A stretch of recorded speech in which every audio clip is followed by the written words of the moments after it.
What's up? This is MC Lars. You are listening to Journey into Comics. You! And here we go.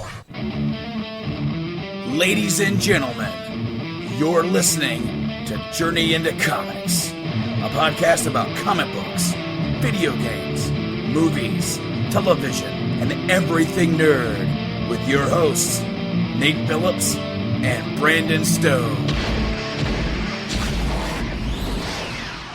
You're gonna see some serious shit. Ladies and gentlemen, welcome to another episode of Journey into Comics. I am your host, Nate, and today I am joined by another special guest, and I kind of like how we've been doing this as of late, kind of dissecting the DCCW verse. I've been bringing different friends in, and from the Foodies Watching Movies podcast, my co-host on that show, Poor Boy, how's it going, man? It's going great. It's a nice little Sunday we have here. Yeah, Good man. to be finally on a journey into comics.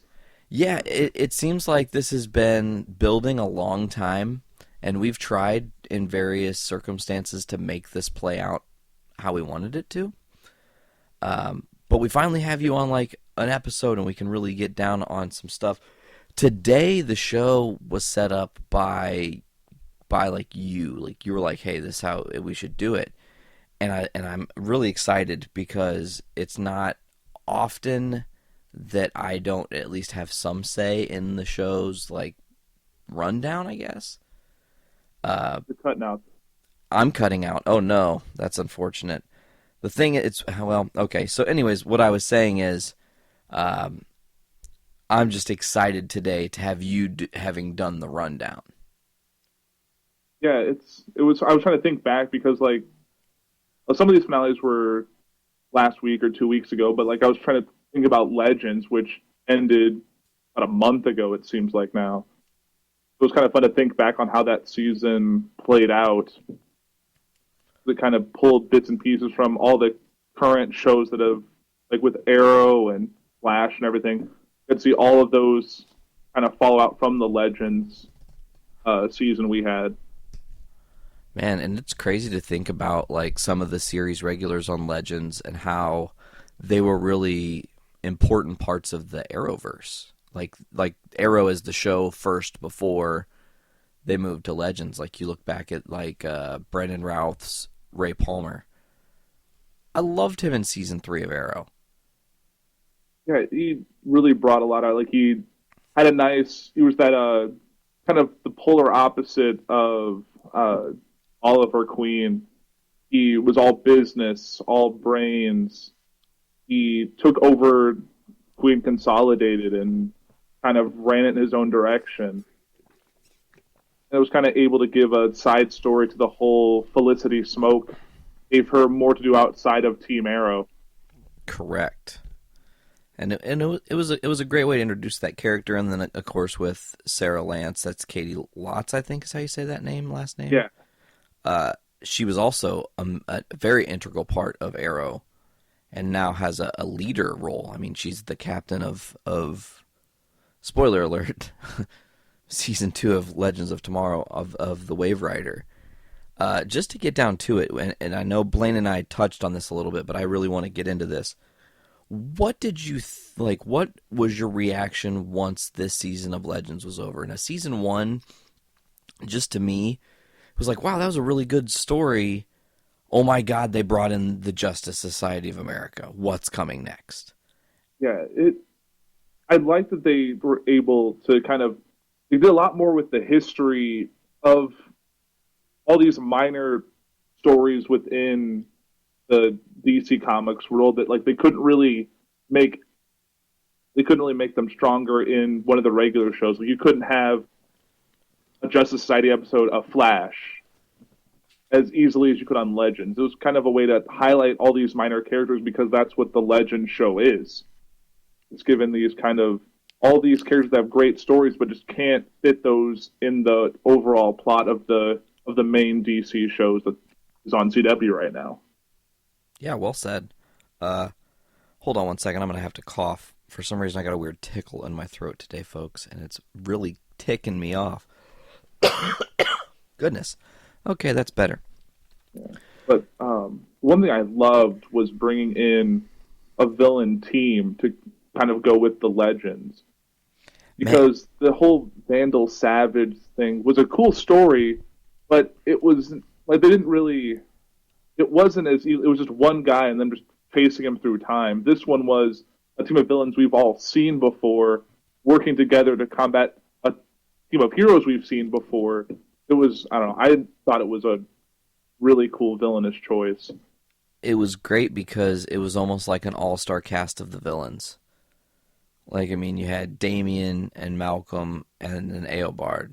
And to me, you know, Malcolm is the OG villain to Oliver Queen in that first season, and it was great, the undertaking and everything. Damien Dark was the pushing Oliver kind of over the edge a little bit. You know, I mean, he killed him in cold blood on TV. Yeah, definitely. So those two opposing forces are like very strong-minded individuals. And then you have the man that killed Barry Allen's mother and has done so much in this Flash verse. Actually, to speak on Flash for a second, to not really tangent because we're all within, I just restarted because all the series updated on Netflix this week. Yes. So I started rewatching season 1 of The Flash and just going right back to Flashpoint. It was like my mind was like, whoa, I forgot how this episode even happened. It felt like foreign to me because it had seemed so long ago. And that's kind of what I love about these shows is when you watch them the first time through, you're in the story and you want to know what's happening. Your second or your third watch throughs of any of these DC CW shows are like the second rewatch or the third rewatch is like where you really appreciate how brilliant their story really is. Yeah, I agree. And it's kind of funny that you mentioned that you went back and started watching season 1 of Flash because I had popped back in and started watching season 2 of Flash just because I loved that whole Earth 2 story, and it was the time like I just had watched, I think it was yesterday, was the return of Grodd in season 2, and when they had to send him to Gorilla City. Yeah, they ended up shipping him off there at the end. And I was like, oh, I know what's coming because I just watched season 3. I just love that they can highlight all these like big moments and like you see stuff they'll tease about and then how it plays back in. Like King Shark kind of went full circle from a little minor bit in season 2 to that big help in the finale of season 3 of Flash. Now, do you know about the I'm probably going to misspeak on this, man, to be quite honest, so bear with me. I'm going to try, though. Apparently there's an Easter egg in every season of Flash and Arrow in the penultimate episode where someone loses a hand. Really? I haven't heard this before. So, go ahead and elaborate more if you... Well, King Shark in the penultimate episode of this season of Flash lost his hand. Malcolm Merlin was that 1 or 2 seasons ago, lost his hand in the penultimate episode. I think there have been a couple other minor characters maybe, and I would have to further research this. But the reasoning is it's a callback to The Empire Strikes Back and Luke losing his hand. Interesting. Yeah, I really should probably further research that, but I do believe that's something that maybe it was comicbook.com, it might not have been, or it could have been a dude I watch on YouTube, Emergency Awesome, who was talking about how they do that. They put the callback to Star Wars in penultimate episodes. They might have done it on Legends, and I don't even recall, you know? Yeah. Well, they did do on Legend, they did do the George Lucas episode. Yes, they did. That was awesome this season. I love that, like, all these little things that they did in that episode were, like, supposedly influencing George Lucas for the later Star Wars films, like the being trapped in, like, the compactor type situation and all these other moments. I'm like, that is kind of funny when you think about it. Yeah, and I also liked in that episode how it was like they're forgetting their memories because he didn't make Star Wars. And that's like and that's like this thing that heavily influences them. Yeah, because without that, I think Nate Haywood and then Ray Palmer both just started losing it, like all their what made them themselves. It was that was definitely smart. And then like they ended it with like, and I like Legends because it can be funny. It doesn't have to be as dour as like how Arrow is or how Flash is. You know, they both came from those shows. Yeah. I know I was kind of worried with going into season 2. I guess this is a season 1 spoiler, but I feel like we're going into this in all these finales that Captain Cold wasn't in the beginning of season 2, but we still had Heatwave. Yeah. We had his whole being without his other half, so to speak. Yeah, and they played on that in the season in really interesting ways throughout. Right. It was really that whole thing, like them getting used, like Mick having his whole finding his moral compass and having a team that is doing things for good as opposed to kind of how he was in season 1. Yeah, in season 1 he was very much well, I guess I have to. And then by the time this season ends, it was very much I have no other choice. This is what I'm supposed to do. And I mean, and then Go ahead, sorry. Yeah, and then it really built up to the whole him having visions of now I'm forgetting his actual name. Not what's Captain Cold? His Leonard Snart. Yeah, Leonard Snart. I just kept picturing him in his head. He'd have these weird, drawn out conversations with him, and then it ended up coming. I think it was like the second to last episode, the third to last episode, where he thought he was another vision of himself, but it turned out to be a different Leonard Snart from earlier in time before he joined the Legends. Oh, genius play, you know? Yeah.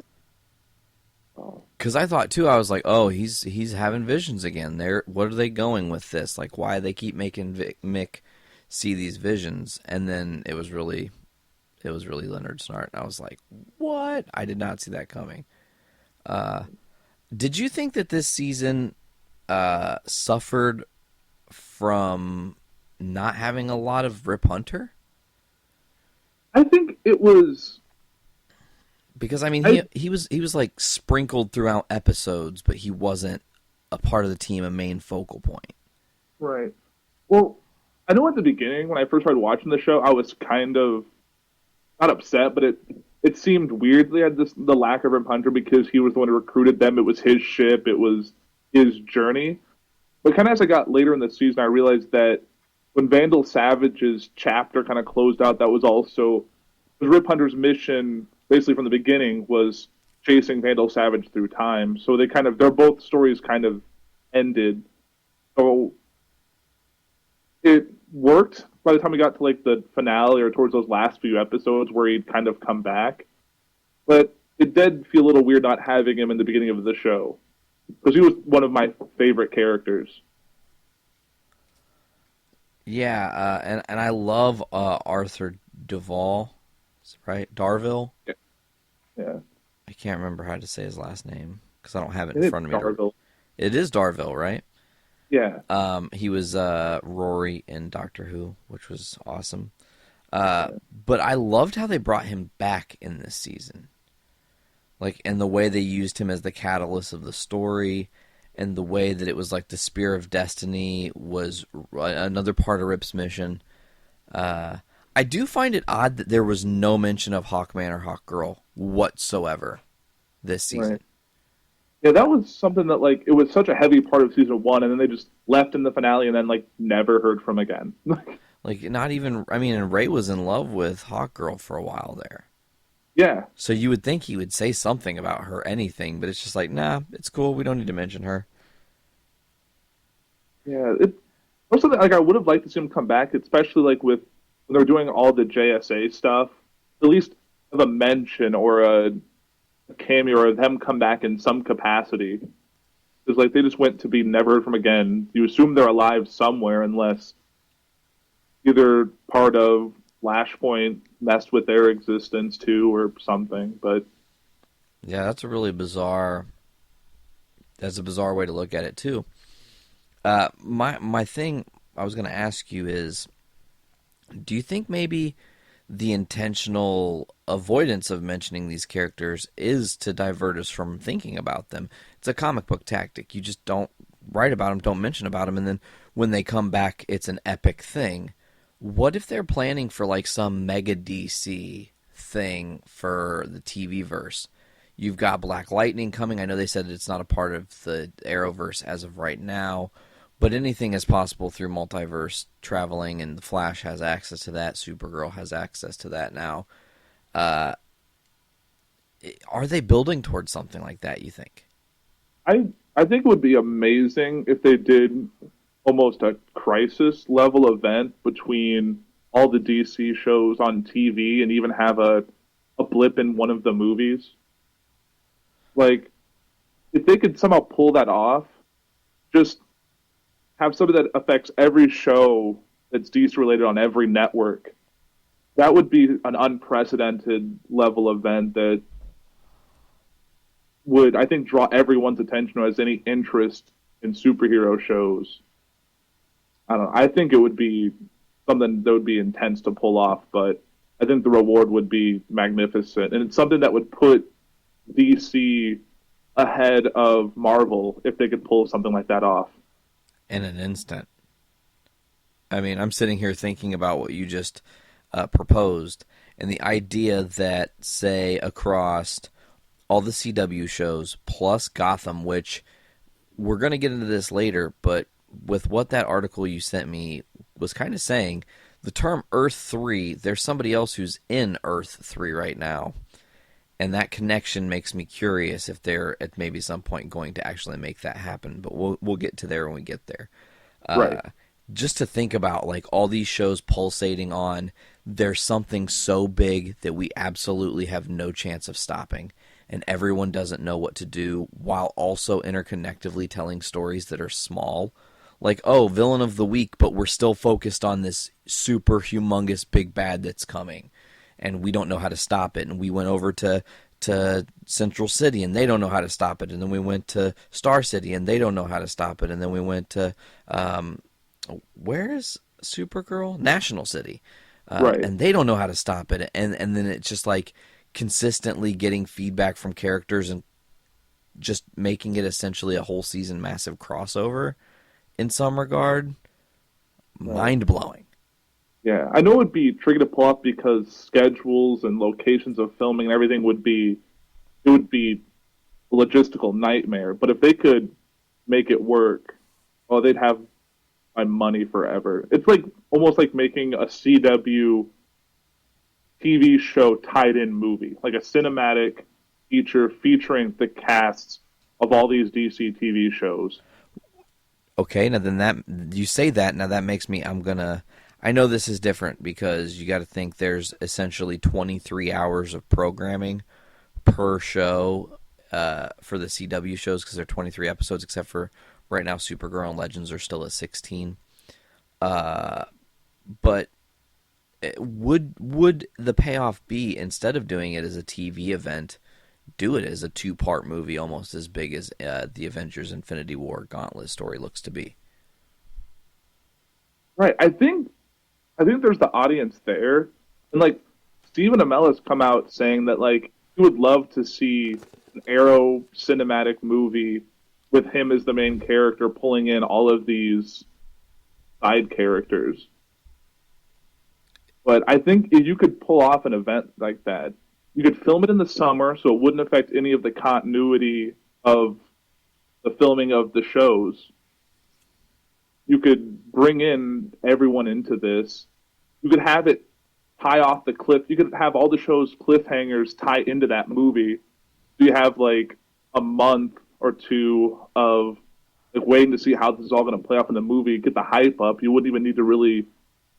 Then you get the trailer for that movie, and it would just draw everyone in, I think. I mean, you've already sold me and it doesn't exist. So, like, how do we get this in the hands of CW? Please do this. Like, this is now our vision, and I think we can help lead them into the future because that concept is amazing. And I will say, I was thinking about this really quickly, and we're going to be touching on the Flash kind of a lot here for a minute, but because within Legends this season, obviously we had Reverse Flash, we had Black Flash chasing Reverse Flash. But to get back to where we were just at, with a big mega event like that, I mean, I can't fathom it. I really can't. I want to fathom it. Like, I want to see it happen, but like, logistical nightmare is huge. Now, I want to say real quick here. I think I realized something that not a lot of people have even like discussed. But Flash pretty much just in the wide open this whole time is telling us, hey, we only have 10 seasons of this show. The end. And I say that because it started in 2014, and on the newspaper, Flash Missing in Crisis, April 24th of 2024. That's a planned out thing. And actually, I think if I look, I did this once, I'll do it again.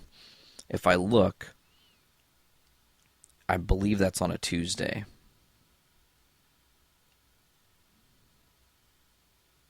Oh, you looked it up to see when that date fell? Yeah, and that calendar, April 2024 calendar, let me pull it up. It's, actually, it's a Wednesday. But that's interesting because Wednesday just opened up for CW. It did. So, that's all I'm Decided saying. to move Arrow off that night for the first time in its run. Yeah. Which we'll get into more later, but yeah, it's interesting that now they'll have kind of a gap in their sequence of airing. It's almost like it seems they're going to slowly, and they haven't done this yet, it seems like they're almost going to restructure to maybe move Flash to Wednesday, so that way they build their shows up as far as what they consider like the most hyped. I don't know if that's true. It almost even blew at the same too. Kind of from a kind of how I'm trying to think of which word, like not campiness, but it goes from like you got Supergirl, very light, like it's more like just the whole overall show is kind of very sunny, very warm. Then you got Legends and Flash, and then you kind of go down into because like they move Flash to Wednesday, you'd have two shows that are kind of light and have a little bit more happiness going, and then Flash, which is in the past season gotten a little dark, and then Arrow, which is always thrived on being more a dark show. Oh, does it ever? So I don't know, man, and we'll touch on that some more. But I was talking to Blaine about this on the second to last episode 141, and the thought was like, can Eobard Thawne come back? And I want to get your thoughts on that, mainly because I've already kind of said my piece. I think it'd be super awesome if they put him in the Black Flash outfit.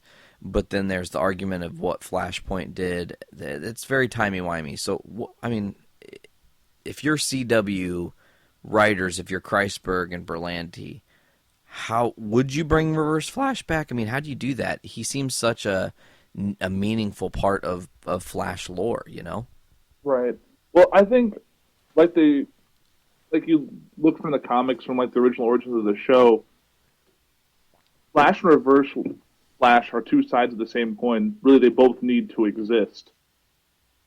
He's his ultimate villain. He's his future villain. He has to come back in some capacity. And I think Matt Letcher, I think is his name, Yeah. has done a great job in his little bit in the beginning of the Flashpoint episode where he was in the cage and just screaming the whole "You're a villain now, Flash," which kind of went full circle by the finale, which was for Flash, which I think you kind of dove into on 141. But I think him coming back as a Black Flash that's more has more of a character personality. He's not more of just one of the time wraiths, but like someone who can have conversations with, like someone who could just is not all just evil energy that's just going to come grab you, but like a Grim Reaper who kind of speaks and has a plot and can actually talk to like Barry and talk to all these other speedsters. I think it would be seeing the Reverse Flash role kind of evolve into that would be interesting. And it could always lead for him coming back out of the Black Flash. Like, if they did some other event that brought him or another version of the Reverse Flash back into the continuity. Because I know in the finale on Flash, the Avatar even said that Dawn is still kicking around somewhere. Even though he died or had his big ending of his story on Legends, we've seen Reverse Flash die a few times now and keeps coming back. So I think we have not seen the last of him. Yeah, and I'm glad of that because he's awesome. Maybe next year we'll get a thing where Reverse Flash just shows back up on the Flash in multiple episodes throughout. That's kind of the speedster of the season. That's maybe not the big bad, but definitely the speedster that, Barry's fighting. Right. Because I think you always have to have at least one speedster to fight Barry Allen just to make it. I mean, those scenes where Barry's chasing another speedster or a speedster's chasing him are always amazing to watch. Yes, and I would even like to see, like, they did a flashback to one of the earlier seasons with Reverse Flash, with Harrison Wells' Reverse Flash. Like, when he's in that disguise, when he's doing it. If they had something involving that, like if Barry had to go back in time for whatever reason to maybe help stop DeVoe or one of the other rogues that he has. Now, they did that in season 2, I believe, kinda, in a smaller way, because it was when Pied Piper, I can't remember his character's name, the other scientist. Yeah, I remember that little arc.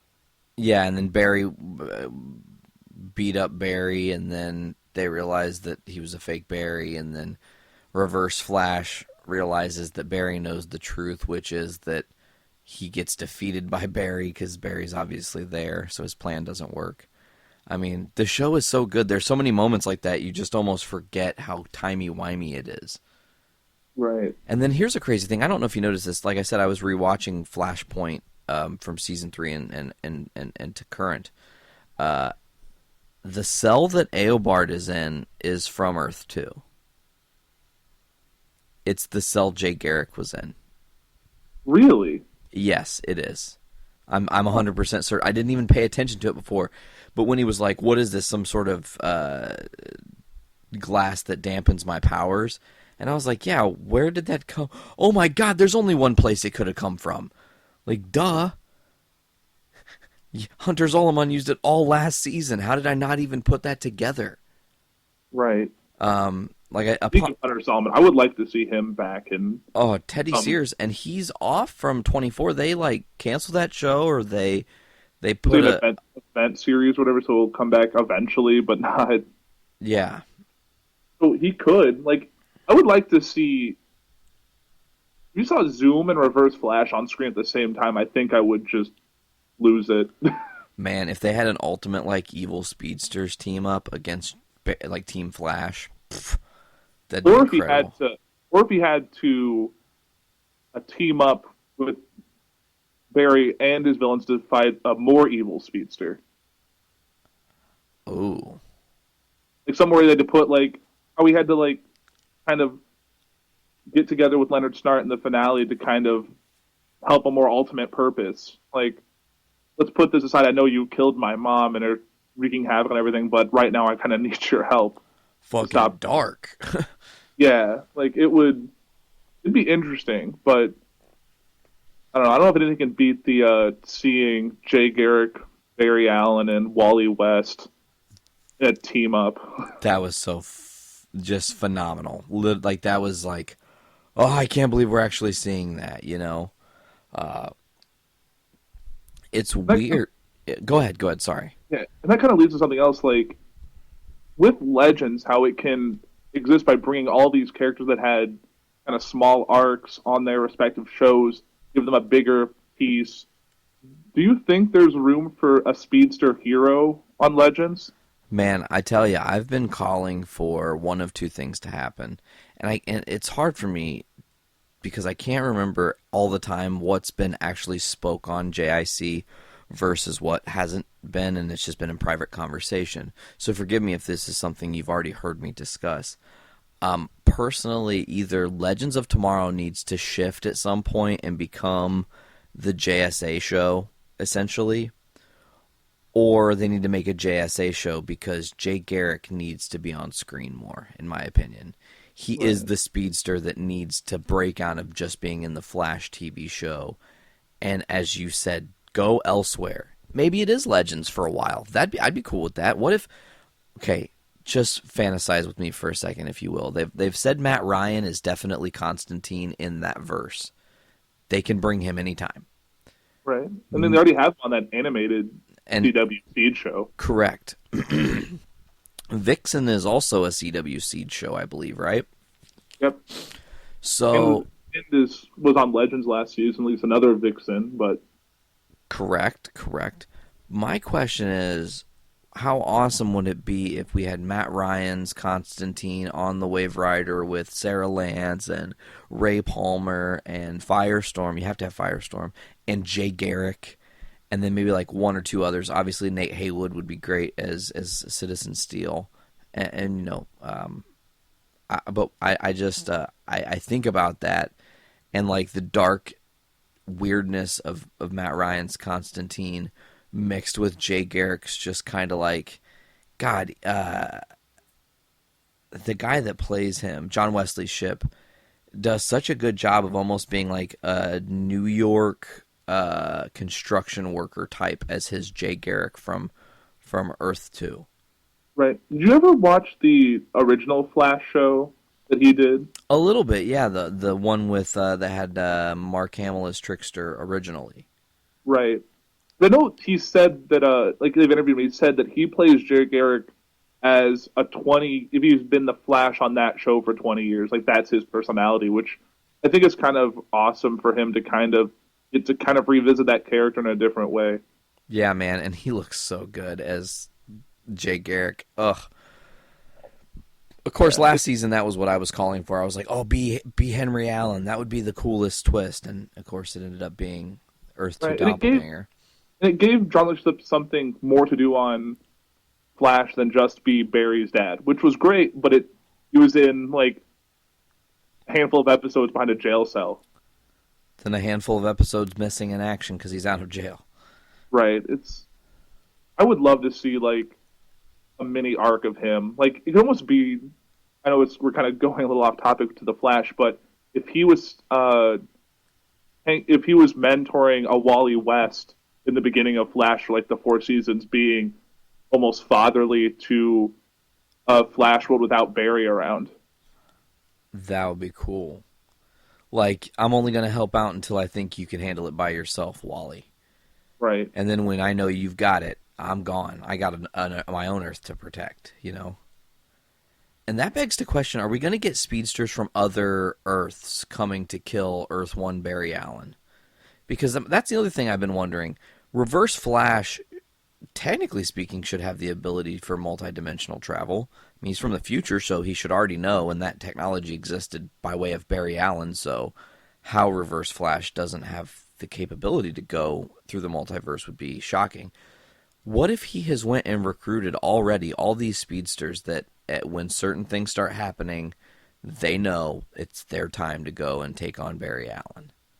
Right. It'd be kind of like that season 2 arc when Zoom was bringing these other villains from Earth 2 to get Barry Allen. It would be interesting with all these different speedsters, and you could really pull from old canon of Flash comics of all these other speedsters. You can even bring back the actual Savitar, like the comic accurate Savitar. That would be awesome to see that happen. Like, there's been definitely a fair amount of speedsters that they've shown. I think they could easily do it. It would be a great time to introduce your Daniel West an alternate timeline Wally, whose name is not Wally, it's Daniel, and he's the Black Reverse Flash, you know? Yeah, or even bring Bart Allen back from the future. That needs to happen soon anyways, I was thinking. Like, what if Bart Allen's who pulls Barry out of the Speed Force because time is all fucked up? Right. Because Bart Allen is it's Barry's grandson, right? Correct. Barry and Iris had the Speed Twins. I can't remember what they're called. Impulse and... No, those are Wallywood's kids. I think who...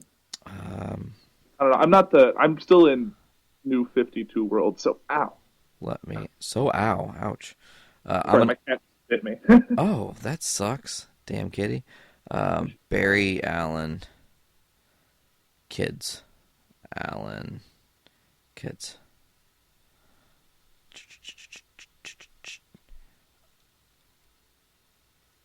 Oh.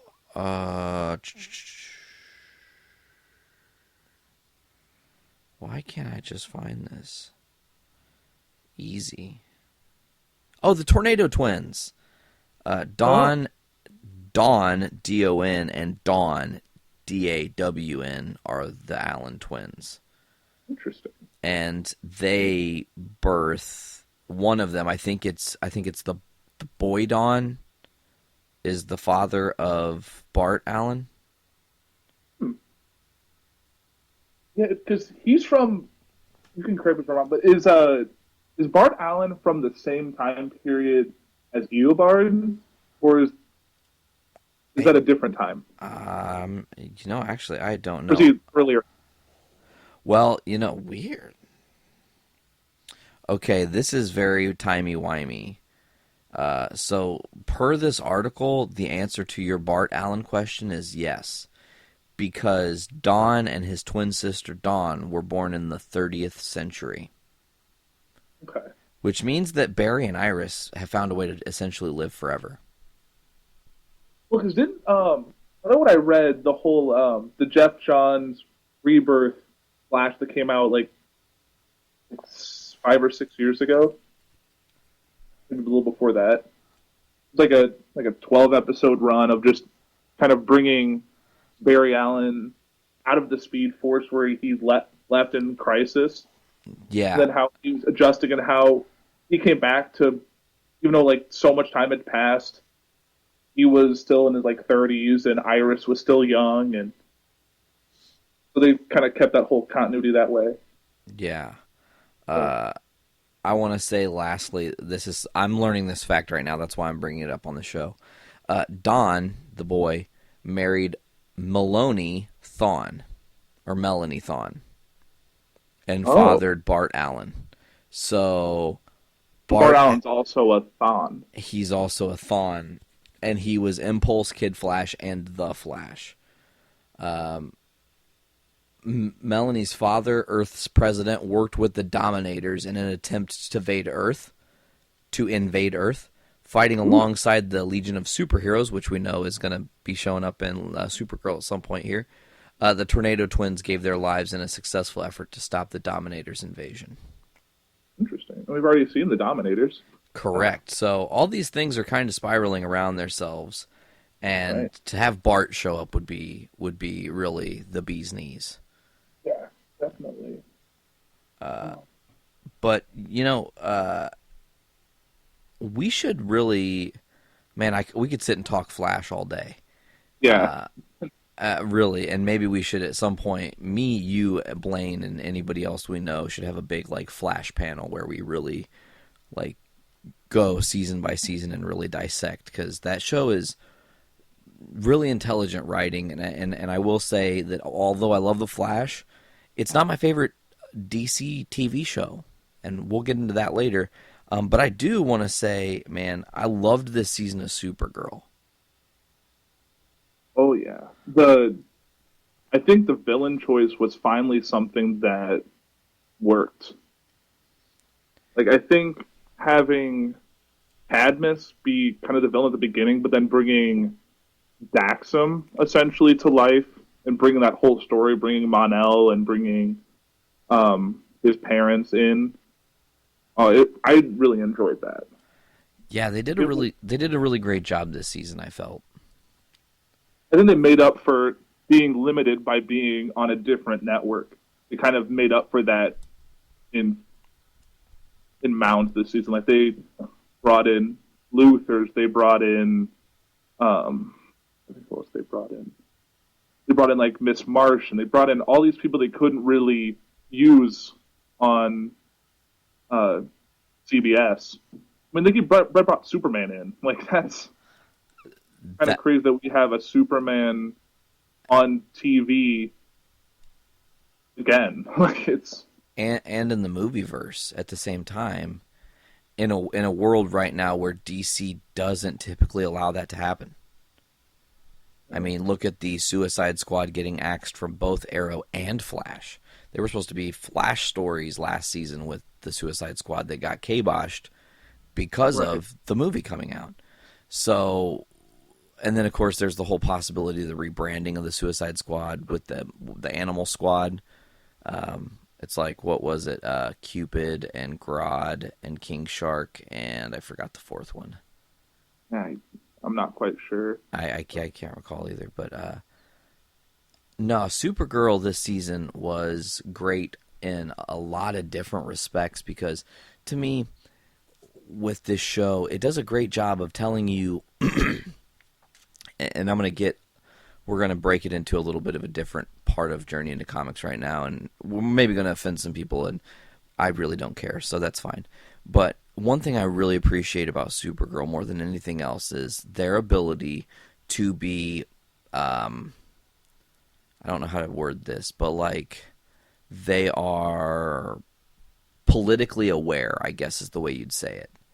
Right. Go ahead. I was just going to say they do not fear pushing an agenda of a better world within the teachings of the Supergirl show, and I absolutely have to commend them for that. I mean, case in point, the finale was called "Nevertheless She Persisted," which is straight out of our current political climate we live in now in the real world. Yeah, I mean, and there was a lot of that this season where it seemed like hot topics that were happening in the media world, from immigration to sexual orientation to, I mean, all these different kinds of freedoms. They just tackled them head on and they were not apologetic whatsoever. And it was so smart because they didn't at all make it the whole episode is, oh my God, we're currently focusing on the idea of immigration in our country. It was so just like, oh, these are these aliens that are trying to get on Earth, and there are these other aliens that are already on Earth, and what's the deal? And there's going to be bad seeds in every apple, Right. And I have to say one last time, I commend them, and I definitely want to get your thoughts on that. Right. I think the two most politically active without being detrimental to the story is Supergirl and Agents of S.H.I.E.L.D. And I'm behind on S.H.I.E.L.D. I'll be catching up soon, I promise. Right. But both those shows, it's not a spoiler, but in one of the episodes of Agents of S.H.I.E.L.D., one of the characters did also say the line, "Nevertheless, she persisted," in regards to Sky. I was like, they're being... I think people aren't afraid to make it escapism anymore. The shows don't exist to be something to turn you away. They're kind of applying what we see in our day-to-day life into these fantastical stories. Yeah, very well said. I just, overall this season of Supergirl, you hit the nail on the head. I think they picked great villains and great stories to build with her this season. The Mon-El love story is really well done. The evolution of James Olsen to Guardian was great. I liked Wynn's position through the season because he had almost like a plucky disposition all season. Everything he was trying to do right always somehow ended up wrong, even when he was doing things he knew seemed to be the smart decision. Right. The And they got to finally make him the man in the van too. Yes. The Guardian. Yeah, which was great. And then of course his girlfriend, was it Lily or Leela? Oh, the alien. I think it was Lila. Yeah, she was an interesting part of this season too, and the using of Wynn and whatnot, and all these things. I will say though, the Alex Danvers story this season to me particularly was touching, just because I know a lot of people who are in the gay community. I have a lot of friends who are gay, and they told what love is, no matter who you are. Like, I watched that, and anybody should watch that with any kind of a fucking heart, and should go, see, that is love. It shouldn't matter who's what and what's who in that regard, you know? And I really get another thing of commending the Supergirl show is that they tastefully told a story about two women in love in such a way that wasn't overly sexualized. It wasn't overly, jarring. They had real problems. It was real. The things that were going on between those two were just how things go. And, and it was, I loved it. I absolutely loved it. Yeah, I agree with you there. And I liked it so much better than what they do with the Sarah Lance character on Legends, with her just, because I feel like on her end it's a lot more physical than romance. Yeah, she's just banging to bang, man. Right. Like, I mean, but like, just women through history is kind of, but this one, it was just such a real story that I think was the best love story on Supergirl. Like, I thought it was a lot better than the Mon-El, Cara Danvers story, or even with her and James Olsen, the Will They Won't They of season 1. Yeah, and I think. Go ahead. Sorry. I think Supergirl made up for a lot of missteps with season 1 in season 2. I think they corrected a lot of things that either they were restricted to through kind of network execs, or just things that were just trying to find their footing.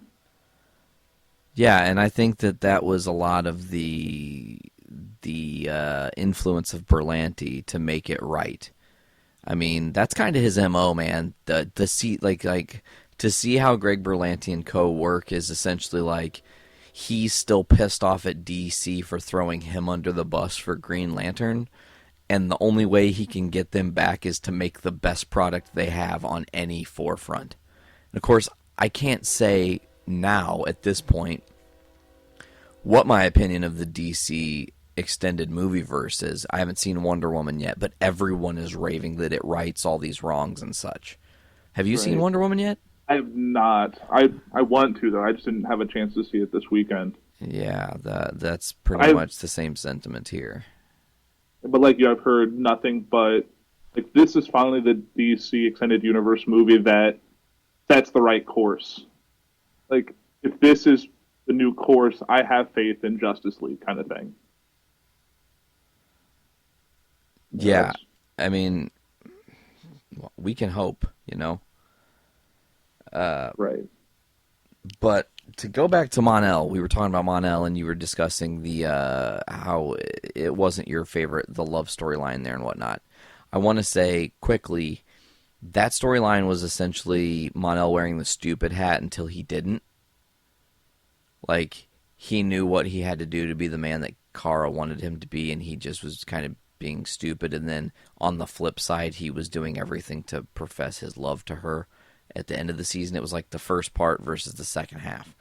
Right. And then to touch on Mon-El, he's gone. I loved his character by the end of this season, and then they shipped him out. But do you think there's room to bring him back, or is there a way to bring him out of like stasis? Or it seemed like maybe they were sending him to like the negative zone. Is that what they call it in DC? It looked very similar to kind of what we saw in the pilot for Supergirl with her going into it. It's that it was a similar thing. He got stuck in a wormhole. So it'll be interesting to see if they do him coming out of that, and it could be in a different moment in time. It could even tie back into the Legends in some way, that he shows up well into the future, and maybe the Legends bring him back the time. Maybe that somehow ties into the new crossover or something. They could find a way to bring him back. Man, that would be rad if they did that. That would be a cool way to do it too. That's an intelligent way to tie those things together. Mon-El in the comics, he's a superhero, isn't he? Like eventually, Isn't he like the new Superman or the other? Like, I feel like he has a Superman type title. let me see. I'm pulling it up now. Mon-El DC is Largand, primarily known as Mon-El. He was, I guess he's just known as Largand.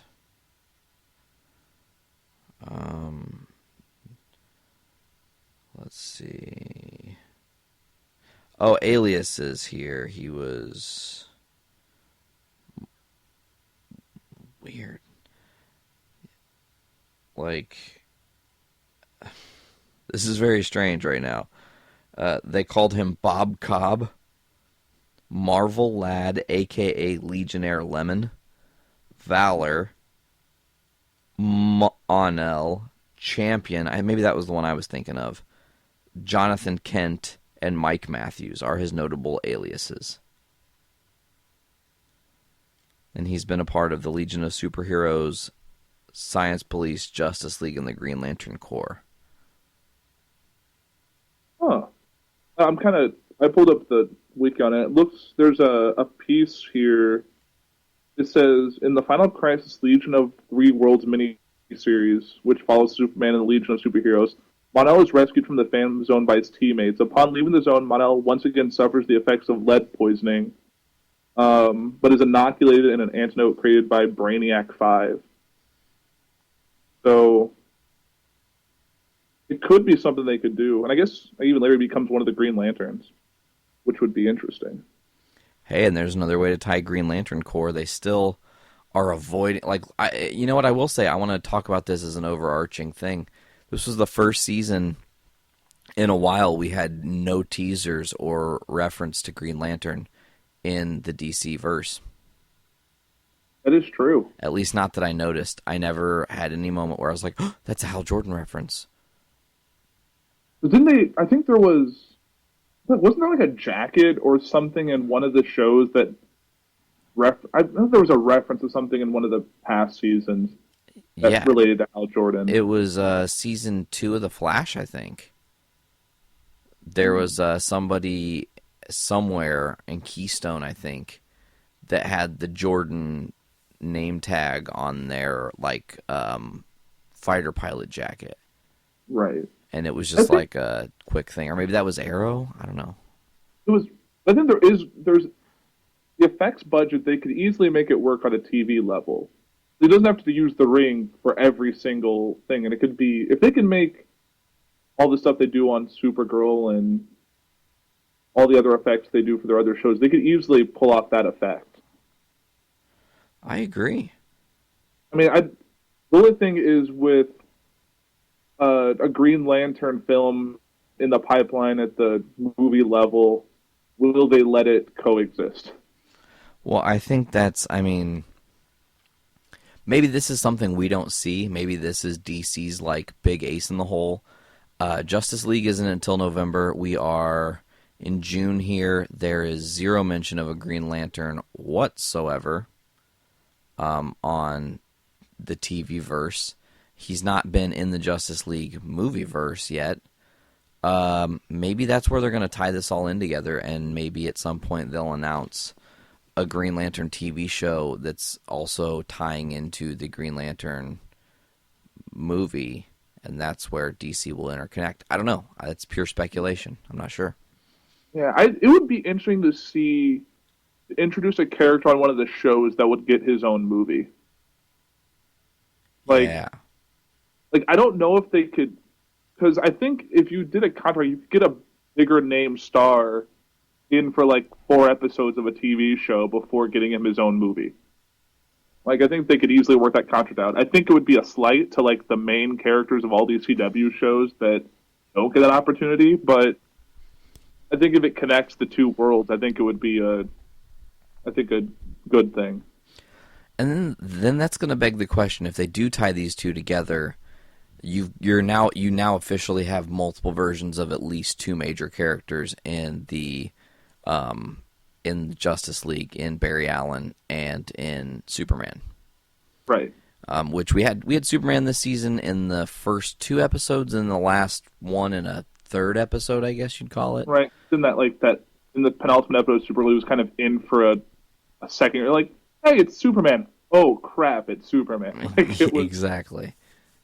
Do you think that they need to utilize him more next season, or was the 3 and a smidge episodes he was in this season good enough for you? I think they had to find the sweet spot, because they can't be. It's like my only qualm with like a lot of superhero shows that are connected is that if the problem is big enough, why don't we get all the help we can get? Like, why couldn't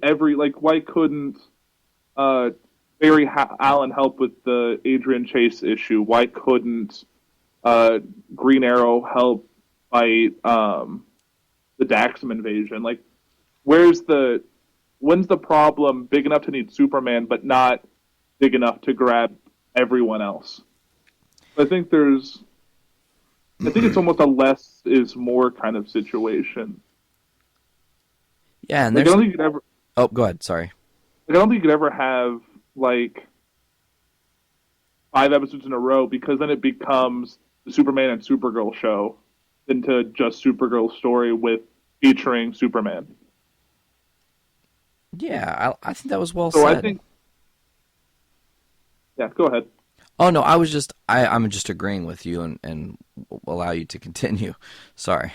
Oh, yeah, no worries. But yeah, I think they found the right amount. I want to see kind of some more Clark Kent, because I really loved their version of Clark Kent in the Supergirl world that he's in. He's kind of a throwback to like classic Superman, like with the way he acts when he's Clark Kent.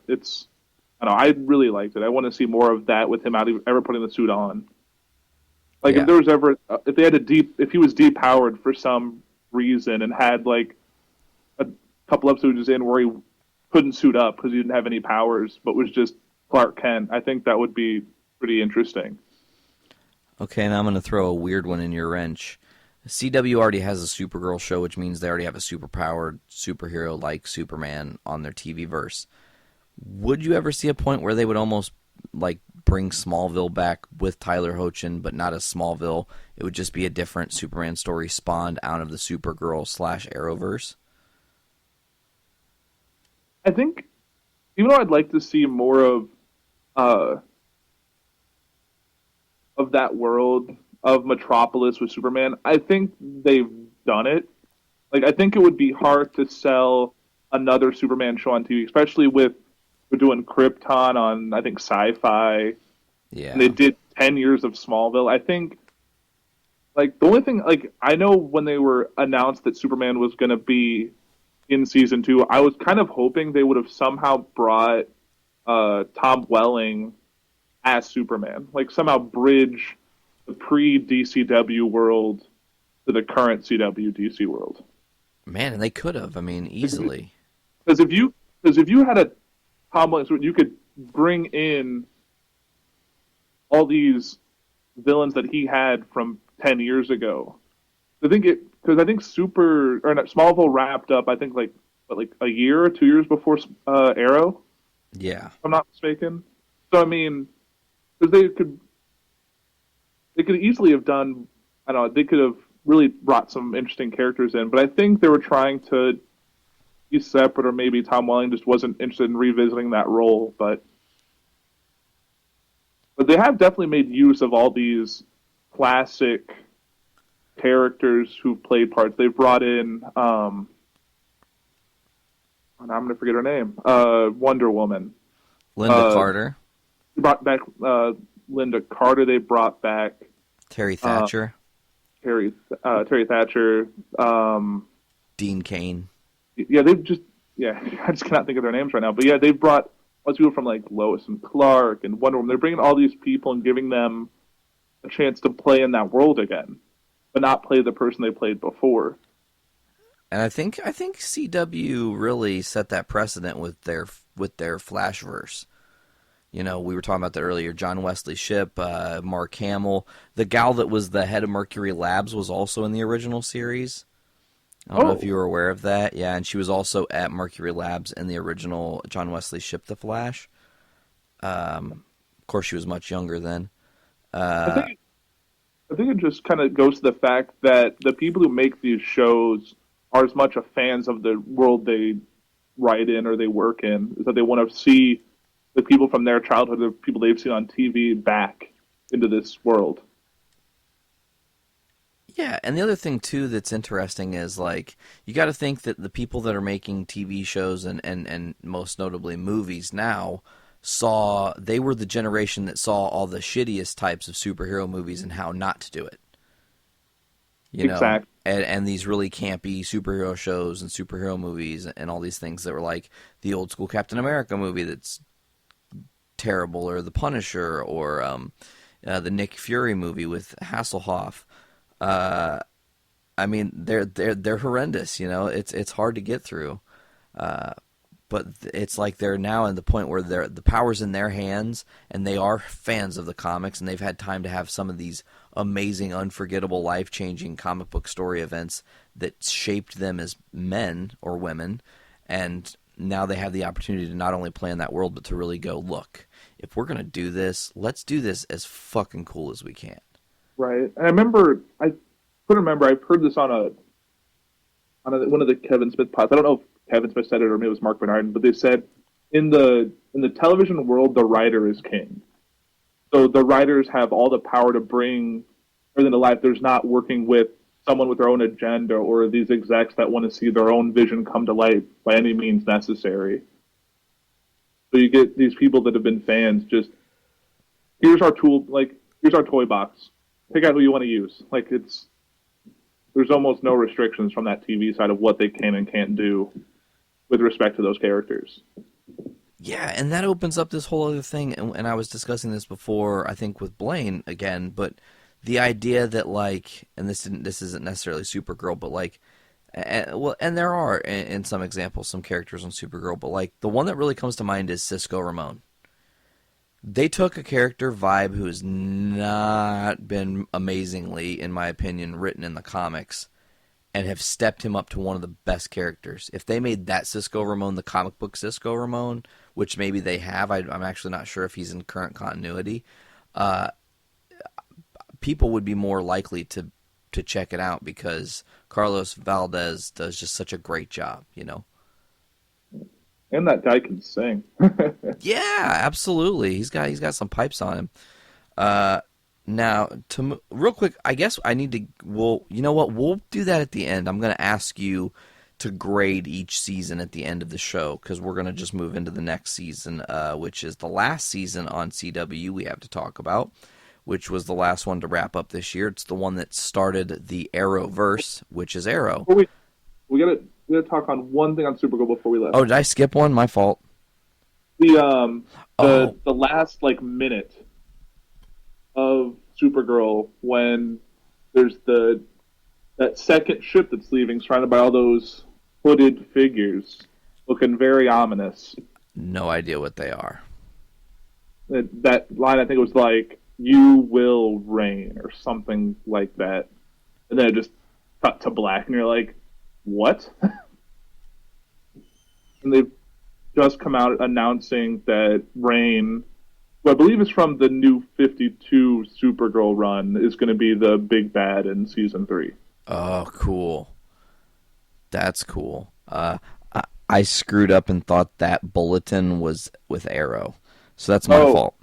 My eyes got a little cross-eyed and I misread that. So yes, I skipped one. Yeah, no worries.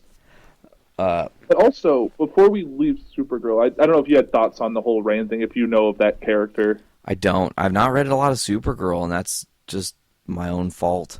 I've been reading some Wonder Woman and not a lot of Supergirl. And I've been told it was really good, so I'm probably going to have to find that and do that. And there's one other thing on Supergirl that I didn't think to write down that I saw is that the actress who was playing what was her name? It's super bad with name state. It's the love interest for Alex Danvers. Oh, what is her real name? It was Her name's Michelle in the show, right? something like that. It was Maggie Sawyer was the character. But the actress who played her is not coming back as a series regular in season 3. Oh, you know what? I did see that, but I didn't know why. I think she's in talks to star in a new TV series. So I think she's leaving for her own starring vehicle, which is great for her, but I don't know how that's going to leave that story based on their last moment together on screen. Yeah. Because, I guess, spoiler alert, Alex proposed in that last moment they were together. Yes, she did. And man, are they going to have to break those two up? That would be really sad. Or what will they do, like something where they get her quote unquote reassigned and then she'll be in a more limited capacity where maybe Alex is texting her while she's on the job. Yeah, well, doesn't Maggie Sawyer, isn't she in the comics, doesn't she become like, not Batgirl, but like a Batman character, like a superhero? Hold, she please. like Batwoman or something? Maggie Sawyer, first one pulled up. And DC lore. Oh no, she was with Batwoman. Oh, that's interesting. So yeah, let me pull this up real quick here. Yeah, she's a human. She's been on some teams, but she is not, in fact, a superhero. It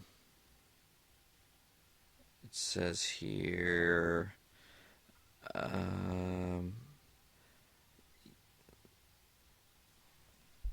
Okay, it looks like it's just that she's Batwoman's confidant and they're together. And then all it says for DC Rebirth is that it is revealed Maggie transferred back to Metropolis PD. That's all it says. Yeah. So she's not recently been in the comics. It'll be interesting to see how they go about not having her in the story, because they left a pretty big milestone for them to cross that it would be heartbreaking to have that be undone in season 3.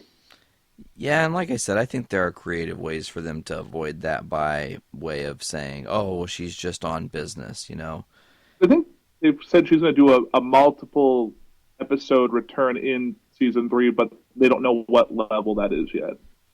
So it'll be interesting to see, but I think Supergirl definitely set a nice cliffhanger and a lot of balls in the air to see how there's going to be placed by the time it returns in the fall.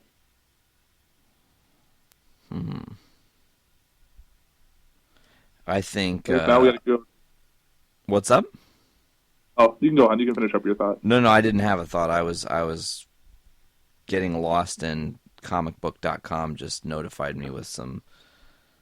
They just revealed first appearance of Shocker in the new Spider-Man movie by way of a toy. Ooh, that's a whole nother story I want to get into. I'm really excited for that movie. Me too, but Shocker looks terrible. Oh, that's disappointing. I'm a huge fan of Shocker. I mean, it's cool. It's modernized like it should be or whatever. And it's got the idea of like the future tech with the Avengers stuff going on. But, man, I'm not a huge fan of it. I'll send it to you. Okay, great. I guess now we got to get into the Mac Daddy of them all, the show that started it all. Yeah, let's officially break down Arrow. I kind of jumped the gun a little bit there. But totally okay. It was wow. That was if there's a way to end season 5, they did it. That whole season made up for kind of the lull of the middle seasons of Arrow, in my opinion. Yeah, seasons 1 and 2 were great. Seasons 3 and 4 were good, but not the best writing they've done. I think I liked season 3 a lot more than season 4. And then season 5, man, this season to me had you chasing your tail most of the season trying to figure out what was going on. Right. Like, even when you thought you had it figured out, it went a different direction. You're like, oh, wow. Because, like, I'll kind of jump out a little bit, but, like, the whole Adrian Chase character. Yeah. Like, people went in thinking he was this one villain or this other anti-hero, or it turned out to be this whole other guy that really went against the whole comic origin of that character. Yeah, it was brilliant and bizarrely done, but as we learn, Adrian did make a very valid point that Oliver still didn't even know what game they were playing by the time the finale was over. It's like the purest form of outsmarting someone. Right. And not to jump around too much, this season did a good job of giving some closure to some certain characters, evolving Team Arrow with Wild Dog and the new Black Canary, Right. and Curtis with being Mr. Terrific. Ragman. What's up? Ragman. Ragman in the early parts of the season, lest we forget, which he kind of just left and never was to return. Right. He had a hard time, I think, dealing with the whole Felicity killing everyone he cared about. Yeah. Indirectly. And that was a season 4 fallout that kind of caught back up in season 5. Yeah, that was... he was just like, whoa, I know who you are now, and I need to leave the team. And that was it. Maybe that's by way of his... They had that thing, I remember, didn't he use his rags to prevent something from exploding, like a nuclear bomb? Yeah, and then for some reason the rags weren't responding to him at the time. And then that's kind of, he was like, I'm no longer help to you guys, so I'm just going to go. I'm worthless. I really loved this season, dude. Like, for real. Arrow did a great job of keeping things on its heels. The reveal episode, when it's revealed who Adrian Chase is, I think that's episode 16, Fighting Fire with Fire.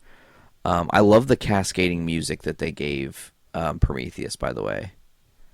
Oh, yeah, that definitely... 'cause I know music has played some part in a lot of this season. I know you kind of touched on it when you had your flash talk about that running music when he was going right to her at the end. But yeah, definitely the music for me. That whole reveal was it was kind of perfect. Yeah. Now I want to touch on something in the finale, and we're going to kind of, because this is like the meat of the season. While there's a lot of great moments in season 5 of Arrow that built to where we end up, and we kind of pre-touch on the penultimate episode here, because Oliver asks for help from Slade Wilson. Oh yeah. And by proxy, I was thinking when he went to talk to Slade, I was like, oh, well, Digger Harkness is there too. Captain Boomerang is still in Argus's control from the first crossover with Arrow and Flash, all the way back in season 1 and 3.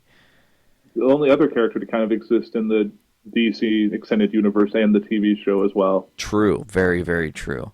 Now, so he's going to get help from these guys, and these guys are like, yeah, sure. But in that finale, man, you had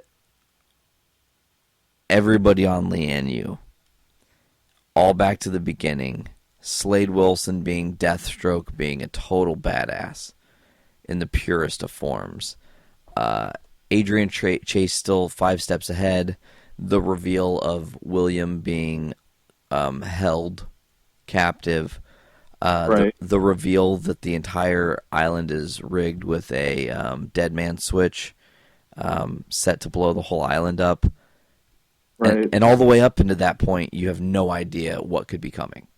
Right. They even used the island in the flashback with having the finale of Konstantin Kovar with Dolph Lundgren on the island there with him. Like in that flashback that tied, they really streamlined the flashbacks in that finale and in like the penultimate episode.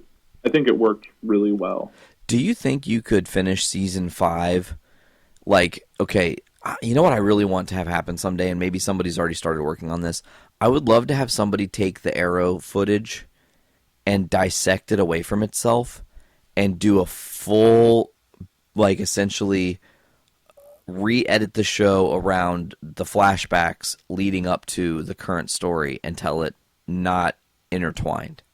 Oh, so you think have, like, him getting to the island and do all the island stuff, then do the Asia stuff, and then the Russia stuff, have that all be all one unit. They're not as flashbacks, but as a story in itself. Correct, and just watching that pure story play out, and then leading up to him crossing into, because then you end season 5's footage from the flashbacks with season 1 in real time.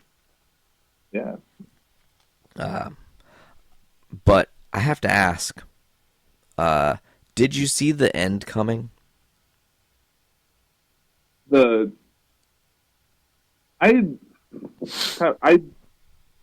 there was going to be a situation, like, because for me this proved at the very end that he had a contingency for every possible option. And it was either, like, he kind of gave him an impossible decision, like, either I kill your son here and there, you have to watch him die, I kill all of your friends, or you shoot me and everything plays out the way I wanted to anyway. Like, Yeah. that was one of the things, even when I lose, I win kind of situations. Like, there was not a win situation in there. But he tried to find one.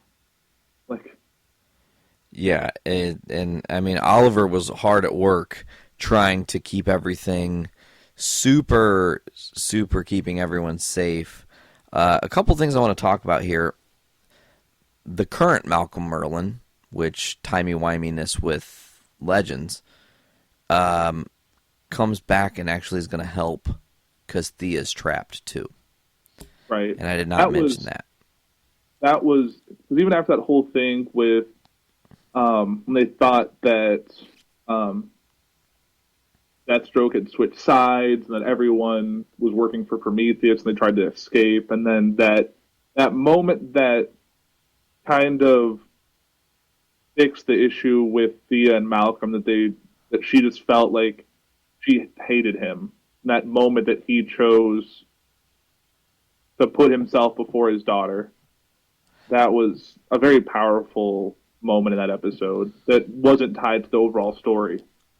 Yeah, it was like an independent blip on the radar this season. Now, I want to say, in my opinion, in the Arrowverse, until you see a body, there's no guarantee of anything, okay? And I say that because when they killed Laurel Lance, it was deliberate. You were watching her die. That's her. She's dying. You can't stop it. But you see Malcolm end up, after Thea screws up and steps on a landmine, Malcolm switches with her. I love that when we just body checked her. Yeah, and she was just like, oh. It was like, well, duh. But in that moment, as soon as Thea and the group are leaving, Digger Harkness shows up, and Malcolm smirks. Now, here's the thing. Malcolm knows what he's standing on. Digger Harkness does not. Right. Malcolm Merlin is a member of the League of Assassins, former member, and former Ra's al Ghul. Right. You don't think he couldn't get away quickly and make that blow up on Digger Harkness and be fine. Like, I feel like you could do some crazy move to put Digger's body over the landmine and then bounce off for it to blow up him, or just Digger Harkness and then Malcolm Merlyn just walks away. And then that's a creative way to get Digger Harkness out of the Arrowverse so that you can maintain whatever status quo you want in your DC movieverse. Right. And it gives Malcolm Merlyn a chance to show up Randomly. later. Right. Even he's, oh, go ahead. I feel like he's died or disappeared so many times to only come back and be like, oh, you're still here. Okay, let's... Because I know he's had his nice arc, because I know he was the rich dude operating in the shadows in season 1, then you find out he's the Dark Archer, he's a member of the League Assassin, he's the next Ra's al Ghul, and then he was a member of the Legion of Doom. He just had this whole big running story. Yeah, now... So, like, even if he... Oh, go ahead. And we know that John Barrowman has confirmed that he's not back next season, but that's just next season. He could pop up in season 7 of Arrow and be like, hey, remember me? Well, and even if they're not confirmed, CW does a great job of making sure their actors do not give out all their information. So he might be saying, I'm not going to be on season 6 of Arrow, and still show up in season 6 of Arrow with one episode left where you've completely forgotten that there's even a possibility of Malcolm Merlyn. Right. You know, that was going way back to when we were talking about earlier about like just avoiding the Hawkman and Hawkgirl being a part of the verse. The longer you act like they don't exist, the more the base audience forgets, and then the easier it is to actually surprise people when these characters show up. Right. It's not just like, oh, obviously fucking Malcolm's going to come save the day because it's Malcolm Merlyn. That's what he kind of does. He's a bad guy, but then he has moments of clarity where he's not a dick. That's been his MO the entirety of his experience in the Arrowverse. But, you know, him and the guy that played Digger Harkness and the guy that played Adrian Chase are pretty much, they're not coming back next season. Barrowman, maybe. The other two, as far as I can tell, not going to be on TV anymore. Adrian Chase shot himself in the head. I mean, game over. We talk about that moment that you could see in Oliver's eyes, the gun flash.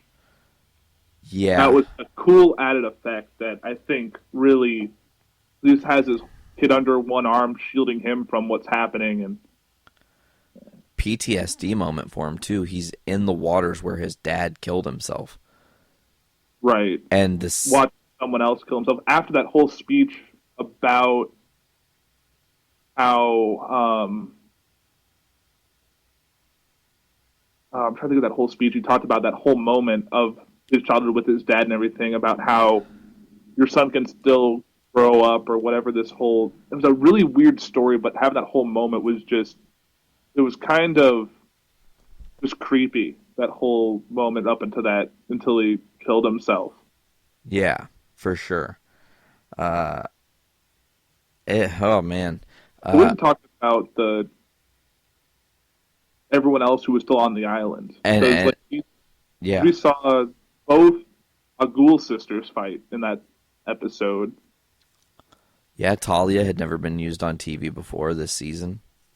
And Nyssa came back, even though she was on another show, the actress, and they got to have their little moment. And yeah, they really brought everyone back for the finale. And then to see the island that created Oliver as the Green Arrow essentially be destroyed.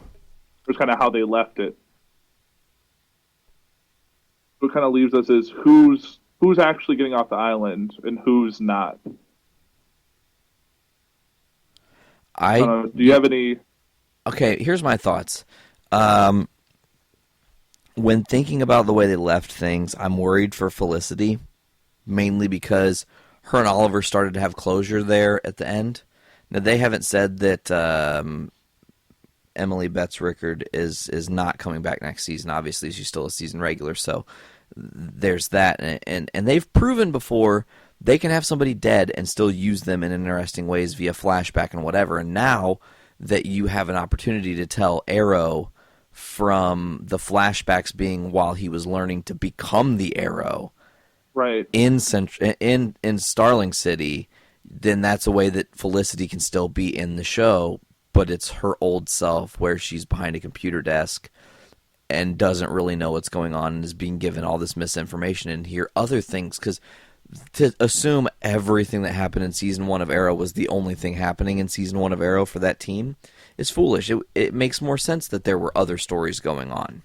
Right. I mean, they published a whole run of comics that had to do with what didn't happen on screen in like Season 1 and Season 2. And Yeah. like, I got those comics. I'm probably going to read them at some point this summer.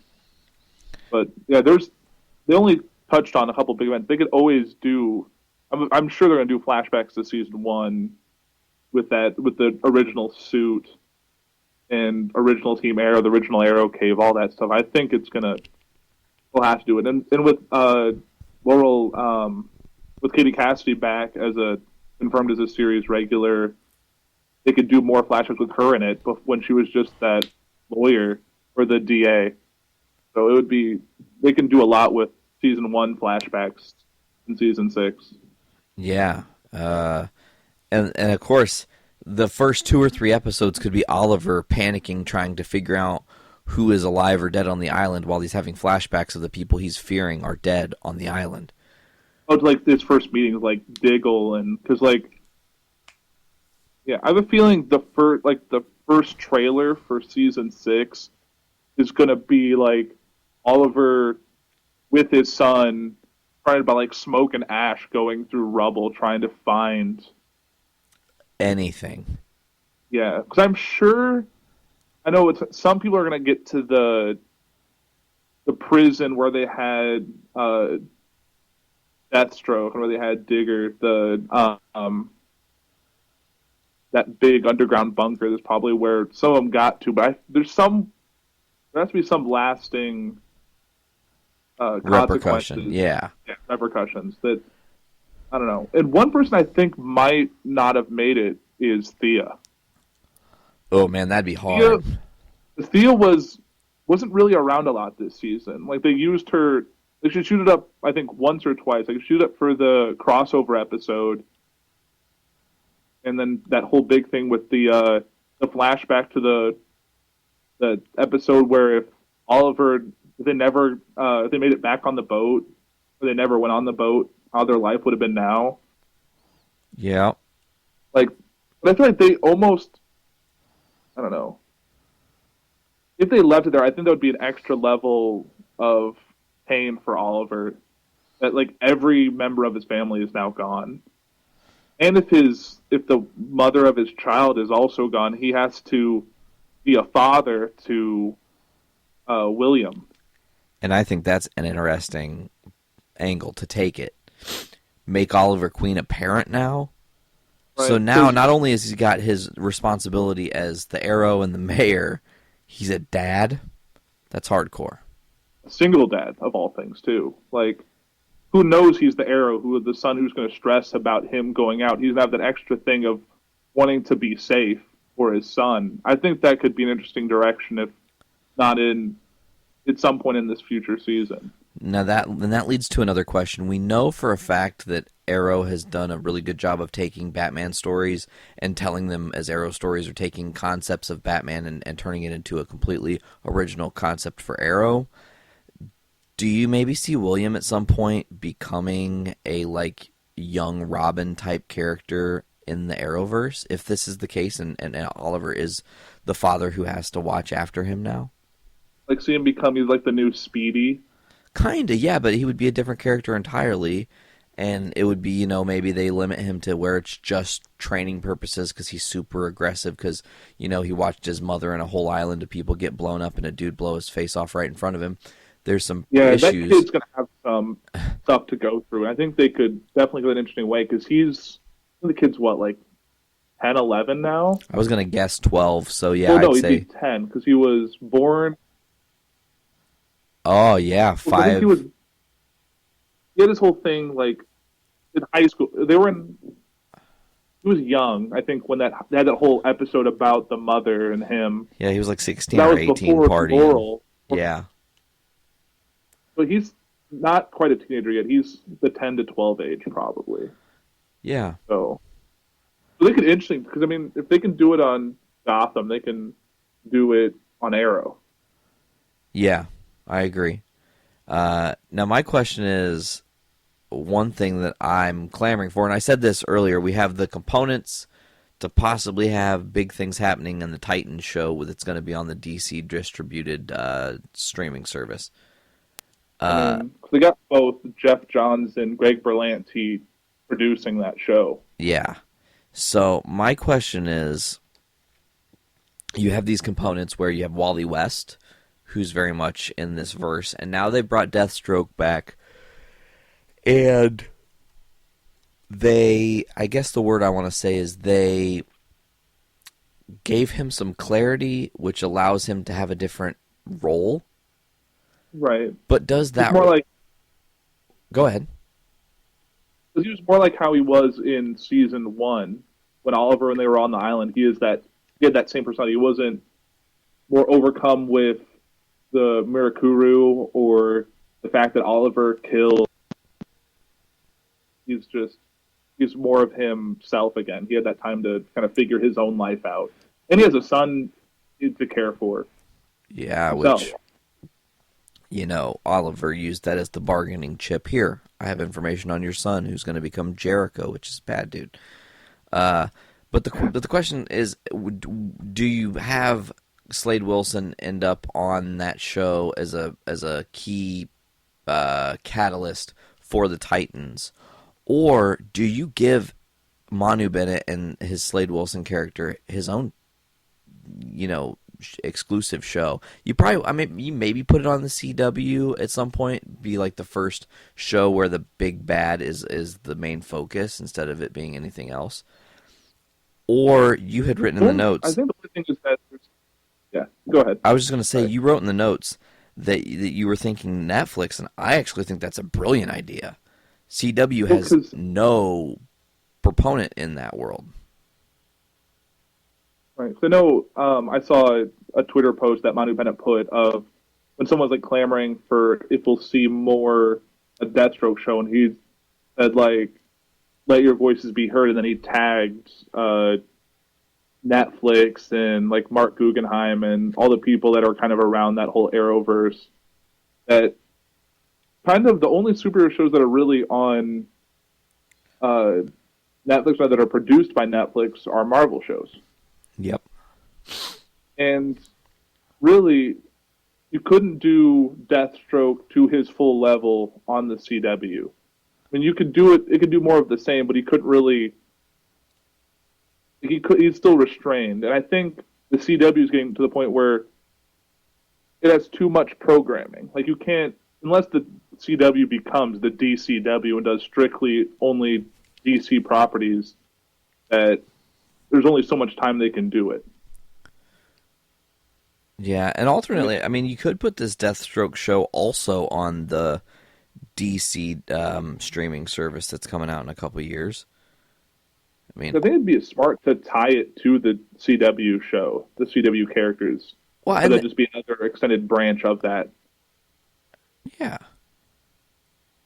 I mean, I think that would be the way to do it, is to absolutely make it extended part of the Arrowverse. It's just that there's going to be a couple shows now from the CW world, kind of like how Supergirl initially was on CBS, where there'll be shows that are on the DC streaming app, whatever it's going to be called, and, by proxy, it's all one story, essentially. It's all one verse. I mean, right. DC's trying to do that in a lot of different ways, so I'm really hoping that they can actually, make that happen. The weird thing is, we were talking about this a little bit earlier, they did shift the schedule, and now we don't have anything on Wednesday as of right now, assuming maybe that's where Black Lightning will go in the mid-season break. Maybe not, though. I'm not sure. But what do you think that's going to mean for the crossover? Because how it has been historically is first time it was Arrow, or it was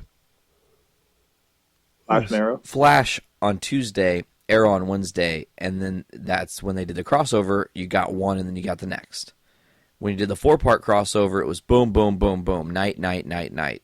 And then after the 4-part crossover in the mid-season, they brought Legends back to Tuesday. And then now they're saying they're going to take Arrow off of Wednesday and move it to Thursday. Okay, well, you took Legends off of Thursday, so you're moving the board. Does that mean Flash is going to Wednesday? Does that mean Legends is going to Wednesday? What are they planning? What is that? Go ahead. I know they put some of their original programming on Wednesday, then they put like their the Riverdale, which is another comic book property from Greg Berlanti that has no ties to superheroes whatsoever. And then like another one of their new shows. I think they're trying to see if a superhero show not on a night, I think, works from their business side of things. But I could see another shakeup in the mid-season, maybe when they bring Black Lightning in, to see if they'll shake it up the schedule like they did when they moved Legends to after Flash. But I think worked better. I think Flash leading into Legends was a good decision. But I think it'll be interesting to see what they do in the crossover. I put what an idea I had that they really haven't done yet is they haven't brought other Arrowverse characters to Supergirl's world besides Barry. Flash, Cisco. Yep. And they're the only two that have shown up there. You've had a bunch of characters from Supergirl show up on the Flash or on Arrow or whatever, but I think it'd be interesting if something required them, all of them, to come to her world and deal with a bunch of different, like, deal with the DEO, deal with, see Alex interact with Oliver, I think if there's some stuff they could do that would be kind of interesting if they did a full-fledged hour crossover on Supergirl instead of it just being the last 3 seconds. The next episode. Yeah. Yeah. I think if there was something like when they did the musical episode and then because Kara got taken out in like the last minute by the music maestro, if they did something like if she or her and Superman were like taken out by some big bad, so like Wynn took it on himself to run to use the whatever the breach kind of device to go get Barry, to get everyone else to come and try and figure out and stop this threat to get Supergirl snapped out of whatever happened to her. I think it would be interesting if they all went there and saw a world that they were never from and how they dealt with it. I mean, the other things you got to think about if they came over would be Cat Grant and it be interacting. How would everyone from Kara's world react to some of these other darker characters? You know, like how funny would it be if like Alex was like, Oliver, you should probably smile more, dude. You know, Yeah. like it could be worse. They could do some interesting stuff if do more fish out of water, or like a world where there's not really a ton of superheroes in Supergirl's world besides her and Superman. Like they don't really talk. There's no other ones they kind of run across. Exactly. Their world is all aliens, not really superheroes. Yeah, absolutely. So if you see a dude running at super speed, that's going to be like, what? Like it's going to be interesting to see. But I think they have this whole thing planned out for the next years. But one thing we have to think about is that these shows have to have an end. There's going to be a time where maybe Oliver or maybe Arrow ends in 3 years, but the other shows continue without him. Like maybe Stephen Amell decides that season 8 is his last go as that character. That time is going to come up eventually. Where I think Stephen Amell is going to decide at some point he wants to go do American Ninja Warrior and kick ass like he did. Did you see that? Oh yeah, I did see that. That was cool. Yeah. Definitely all that training he's done on that show really like that. Even had a little salmon ladder thing for a minute. I was like, huh, look at that. I mean, when he went past the course and was like, I want to go further because I want to do the salmon ladder. They were like, sure, do it. Cool. Just see like all that core strength, and I'm like, yep, that's kind of awesome. Yeah. You don't need a stuntman on that show. No, not hardly. Amel's really good. How old is Stephen Amell? I would say 35, maybe 36. That's my guess. Look it up. Like if the show gets up to season 10, he's pushing 40. That's a lot of going on in that show to kind of pull him because that's a very physically demanding role. It would be interesting to see how they'll handle a main tentpole leaving that universe. Yeah, or if he does. He's 36. He's 36? Yes, sir. Oh, so yeah, really, and like they did a few more seasons. Yeah, he's getting up there. So, and they could also like end that show, but still have him show up in other shows, like a handful of episodes in the other show season. Like show up in a crossover, show up on Flash or on Legends or something. Show up as Old Man Oliver. Well, that was probably my favorite moment of season 1 of Legends. Yeah.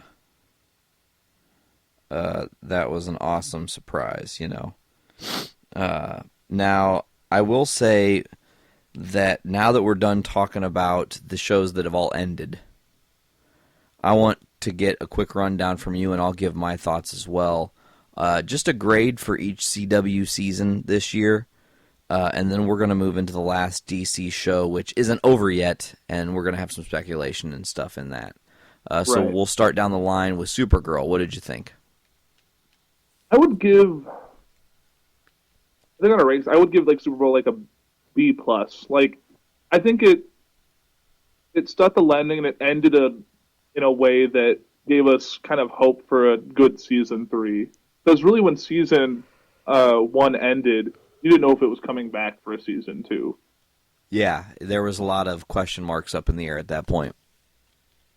So yeah, I would give it a B plus. I think there are things they could have done better, but I think they closed out that whole season-long story the best way they could. Yeah, I was sitting here and I was going to give it a B minus, so I guess we'll average it at a solid B for season 2 of Supergirl. There wasn't a lot that really needed to be improved. Just, I think, more. I want more, and I feel like they're still holding back a little bit, and I can't wait for them to really open this thing up and go all out, you know. Now we'll move to the next night, which is Tuesday night, which is Flash. Now, like I said, Blaine and I have talked ad nauseum, and I loved this season, but I would say like an A minus A range is what I'd give season 2 of the Flash. It was very, very well done, and while at times it had some moments of what seemed to not have a clear idea, they ultimately tie everything up very, very nicely, and left me really happy. What about you? I would agree with you there. I think Arrow didn't run into that season 3 issue that Arrow had run into. Like, they still kind of kept everything on course. They didn't have to do any weird stuff with the show. I think one of the favorite episodes I had was where he chose to wipe his memory so Savitar wouldn't know what they were planning. And it was just Barry not knowing what anything was, and it was just this weird optimist who had no weight on his shoulders. I think that was kind of nice to have. So yeah, I would say probably an A. Awesome. So we're in full agreement there. We'll move into the Wednesday night show, which is Arrow, the thing that started it all, the thing that kicked it off. I gotta know, man, what's your opinion on overall this season of Arrow? I think this season was probably my second favorite season behind season 1. Radical. So I think they overcome everything they kind of ran into with season 4 with going really heavy into the mystical, and so I think they course corrected. Like, I think if this would have been another rough season like season 4, it might not have seen a season 6. They might have retooled it or did something different. So I think going back to vigilantism and like no real crazy special effects. Like after Ragman left, it was really not many no really super powered people. It was just a bunch of dudes who had skills that they could use. Fight like hell. Right. And I think the moment when Chase had him captured and was torturing him and got him this like that whole thing about why he did what he did and he said because he liked it was, I think, one of the most powerful episodes that they've done. Absolutely. Like taking everything out of him, not his weird mission to rid the city of the people that realized that he had a lot of darkness in himself. So yeah, I would say, I think compared to what they've done, I would say that was an A+ season. Wow, that's man, I was gonna go middle ground at a solid A, so we're like at an A half plus if we're averaging it. But it was very well done. I will say there was only one flaw that I didn't like about Arrow. It was the tiny little thing that bothered me was there was no full resolution with Vigilante. Right. And I'm feeling he's got to come back. I don't know. It was just like he existed to be a fake out for Adrian Chase, and then once he was revealed not to be Vigilante, you're like, okay, great, and then he was just gone. You're like, yeah, okay. But it's just like they haven't cast an actor to officially be behind that mask, so we don't know what kind of character we might be getting. So it's this like maybe the person already exists in the Arrowverse and we don't even know. You know, I don't even have an idea of who's going to be the season 6 villain, or if they're going to do villains. I'm not sure what we're going to see. Yeah, it's really bizarre. You have to find some way to top Adrian Chase without doing the same thing again. Yeah, now we're getting into almost Dexter territory. If you ever watched the Showtime show Dexter, where it got to the point where it was like either Dexter needs to be caught and come out as the serial killer, or something else needs to happen because you have to keep... I think Flash has done a really good job of changing the status quo in that regard, too. Because they end their season, like I said, with the whole Barry Allen thing, leaving into the Speed Force, and now Wally's taking over. And you just retooled your show without even a thought, without even a whisper. Right. Brilliantly done. But moving on, let's get down to Legends. It was the last one. It was the first one to wrap up this season. I will say a solid B+ effort. I loved the Legion of Doom. I loved the villains they picked. I love that they had some Black Flash in there. Reverse Flash was in there. The team was great this season. The addition of Citizen Steel and Vixen were awesome. The evolution of Rip Hunter's character and Mick Rory changing to more of a good guy. At some point, we know he's going to become Captain Rory because he'll have to send the JSA back in time to last season's ending, or the first season's ending. All right. But yeah, I would say a solid B+, man. What about you? Yeah, I would say there. I would say like a B+. So I really liked the Doom World episode where it was if Eobard got to fix the world his way. They did a lot of interesting stuff this season. They made up for the issue they had with season 1 with the kind of the mission they were on, and now they all had episodes that kind of highlighted themselves and what they were going through. So I think, yeah, B+.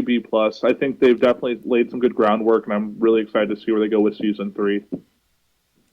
Me too, as well. Also, so it looks like of the shows, Arrow probably got the highest score. Flash right there behind it, and then Supergirl and Legends are pretty much neck and neck there as well. So I would say overall, this season of the CW verse shows were great. Solid B+ overall is what it seems.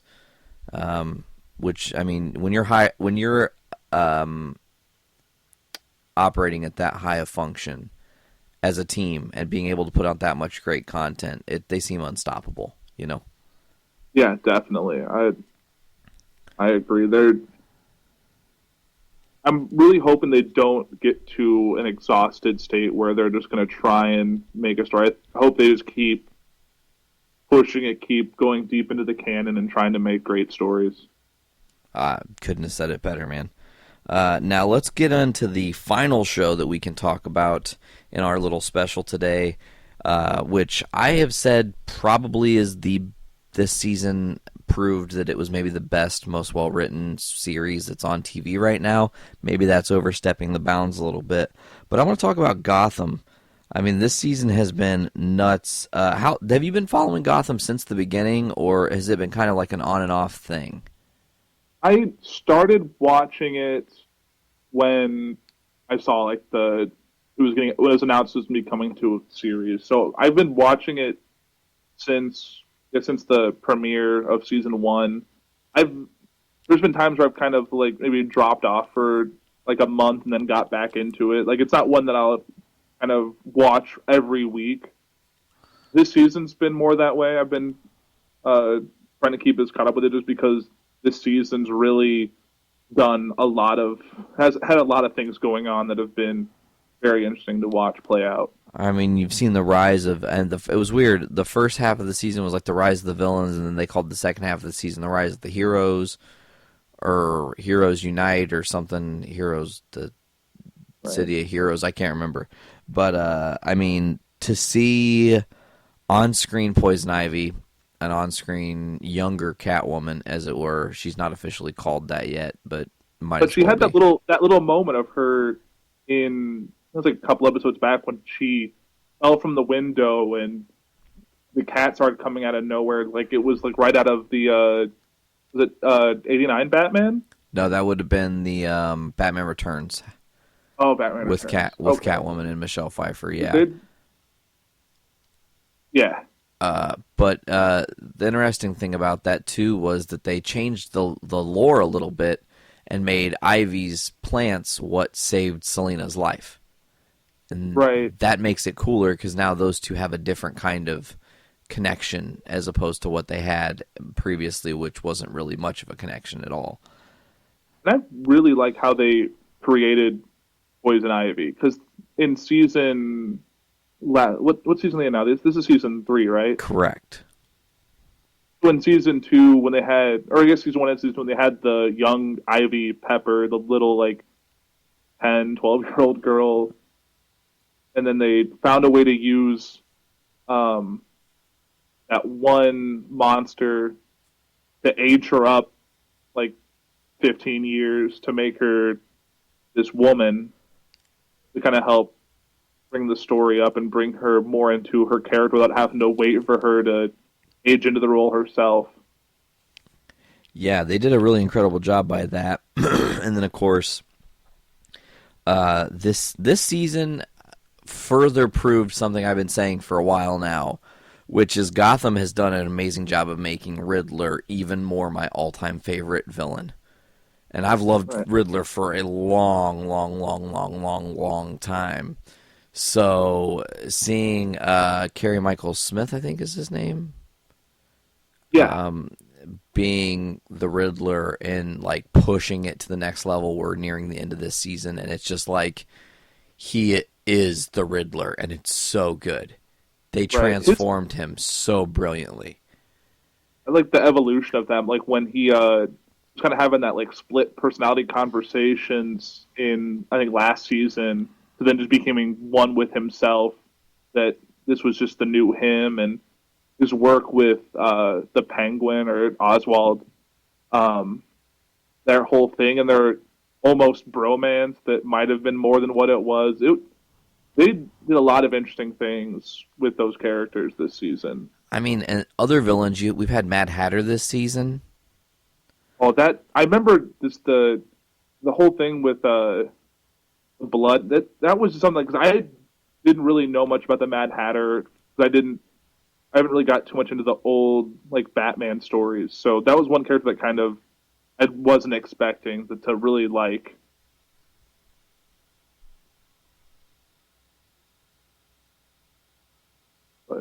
his whole demeanor is, and his arcs really run this whole season. He's been like the bones that this whole season has been built around. Yeah, we had Executioner this season, which was cool.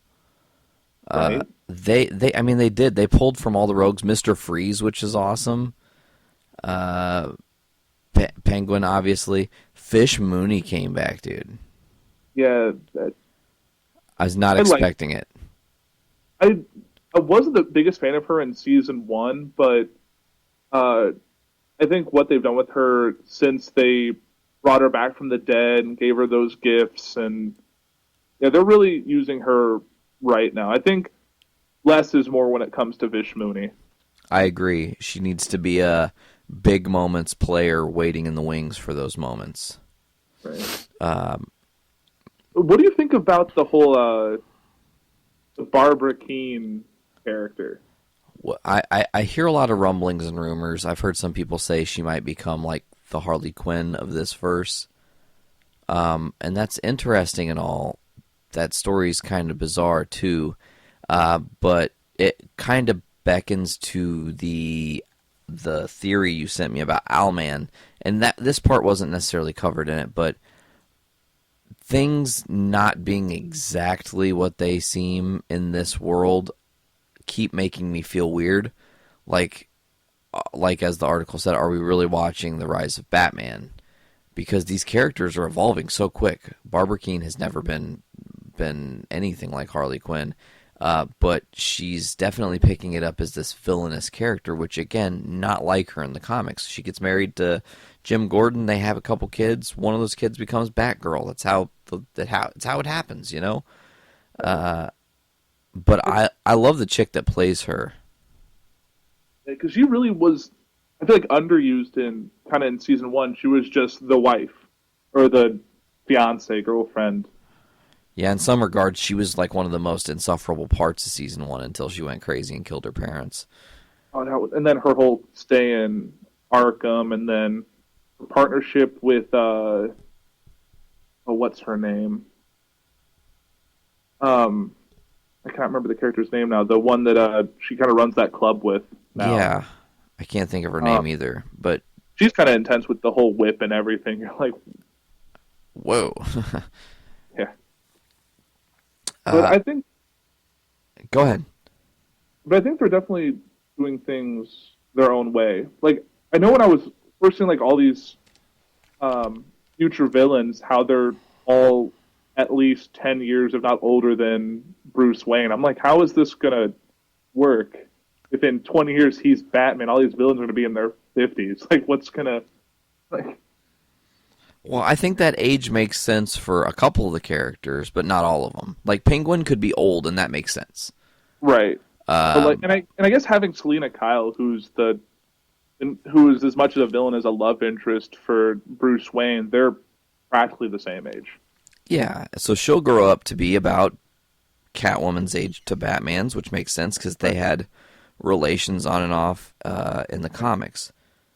And then the whole, if he is the Joker, we have to talk about that whole part with Jerome, with his couple, it's like 2 episodes that he was big in this season. Yeah. And they cut his face off New 52 style. And then did the whole, I really liked him since his first appearance as the kid on the carnival. You know, he's just, I like his personality, and I don't know if they're ever actually going to announce that he is the Joker, but if they do decide to do it that direction, he has my support. Me too. Also to mention on age, looking at the list of villains we have right now, Riddler 2 is another character who I think he's only like in his early 20s. 25 maybe? He's probably pretty close to what Penguin's age is. Probably maybe mid to late 20s. Okay, which means that with Bruce being in that like 12 to 14 range, I would assume now. He seems really closer to 15, but that's, right. You know, and that makes sense because he's growing. Like, they picked a kid who's going to be tall as fuck. He's going to be a brooding Batman at some point, I hope. I mean, you saw when they did, like, I think one of the last couple 3 episodes. They did the flashback to the season 1 episode, the pilot. How much he's grown up in the 3 years that the show's been on the air. Yeah, and funny that you bring up that shot because some people were talking about, like, how did they do that? How did they make him look young? And my thing was, you got to realize when production is doing stuff, they always get extra shots of everything. Yeah. So there was that footage that they could use that didn't actually get used in the pilot or anything. That was a different angle of the scene. That was just what they had because they didn't know which angle they were going to shoot it from. Right. The pilot also of every show gets shot. They have so much unused footage because they have to make the best presentation of the show to get picked up for network. Correct. So they probably had another 20 minutes of unused footage that they could drop in anywhere now if they wanted to. Yeah, and I mean, it was cool to see, and like you said, it was like, wow, that dude's so little. Like, Did you have you read the New 52? Did you read the New 52 Batman run? oh yeah, So the whole using of the Court of Owls. so different, kinda. It's still interesting that they had this whole secret government of powerful people that kind of run the city. Yeah, the thing is, and this is interesting because the Court of Owls are a New 52 exclusive creation. Scott Snyder created the New 52's Court of Owls storyline. He had if you've listened to the Kevin Smith Fat Man on Batman with Scott Snyder, it's amazing. I highly recommend it to anybody who hasn't. It'll give you a great insight to the Court of Owls and the creation of it. And it was like, to him, it was like, why not create a story where the mythos has already existed, but Bruce has never been aware of it, and submerge him in a universe he's not aware has existed the whole time. So it's different in the show a little bit. The Court of Owls personally, I wish they would have maybe used the masks that they used in the comics for the Court of Owls, the more like Feathery and stone-faced look that was a little bit more mechanical, I guess. The one that in the show looked a little more like masquerade ball masks. Exactly, which was a little bit not my style, but I digress. Right. The other thing is the use of talons, because I think there's only one Talon in the Court of Owls story for Batman, and when that Talon dies, another person picks up the place of Talon. And in the show... On the penultimate episode, there's like a dozen of them. You're like, oh. Yeah. Okay. It was crazy. There were just tons of them there all of a sudden. They just killed the entire Court of Owls. Yeah, and what's her name? The leader of the Court of Owls, she got the shaft. She got her head chopped off by the executioner. That was crazy. I liked the evolution of Captain Barnes into the executioner. Yeah, he goes crazy. He had that whole person of trying to get rid of, like, he's had that same personality, but once he got exposed to the virus, it just magnified all that, must like stomp out all injustice. Like, alrighty then. I am judge, jury, and executioner. Yeah. I'm just like, man, this guy's awesome. I have liked that that Harvey Bullock is now in charge. I've liked that character since season 1. He's been... Donald Logue is great, yeah. We got a 2-hour finale coming up tomorrow, actually, right? Yes. I don't know if it's starting early or if it's running into whatever it leads into. I think Lucifer followed Gotham. I'm not sure. Lucifer's also a comic book property. Yeah, I didn't give much love to some of those smaller shows, and maybe Lucifer isn't smaller, but Legion. I've watched that whole show. It's really good too. Oh, cool. Just a different kind of show. Yeah, it's just a police drama that happens to have Lucifer in it. It's not. No, I never read the Lucifer comic or the spin-off of the Sandman story, so I don't know much about what the character is based around. But it's a fun story, but it's not. No one would know it's based on a comic book. Yeah, I like that. I mean, that's kind of good in and of itself, because that means the writing's good enough that it doesn't seem comic booky, and Right. that's a benefit. It's like how, like, probably half the people who watch The Walking Dead don't know it's based off a comic book either. And that's bizarre, because it's like, come on, just read the comics; they're so good. What do you think about? I told you this. I think the Temple Shaman is Roz, because that's a super Roz move. Like, oh, I'm just this Temple Shaman, and I'm just trying to help you, Bruce, and I'm just helping you on your journey, Bruce. And then Bruce watches him die, and you're like, oh, that sucks. We're gonna meet the Demon Head. As soon as I said Demon Head, I was like, oh my God, Roz, he's coming. But that guy has to be Roz, because that's such a Ra's al Ghul move to say that there's. I don't want Oh, go ahead. jump on what you're saying, but they have, I guess, in the preview for tomorrow's episode, have revealed who Roz is, and it's not the shaman. Oh. There's this dude with a goatee who is in the clip. But I'm feeling he's going to make himself known in a big way tomorrow. Or in the finale. Because we've seen how much all that training that the shaman's done to him has really changed Bruce. So I'm really curious to see what Rod's going to do with the new Bruce Wayne.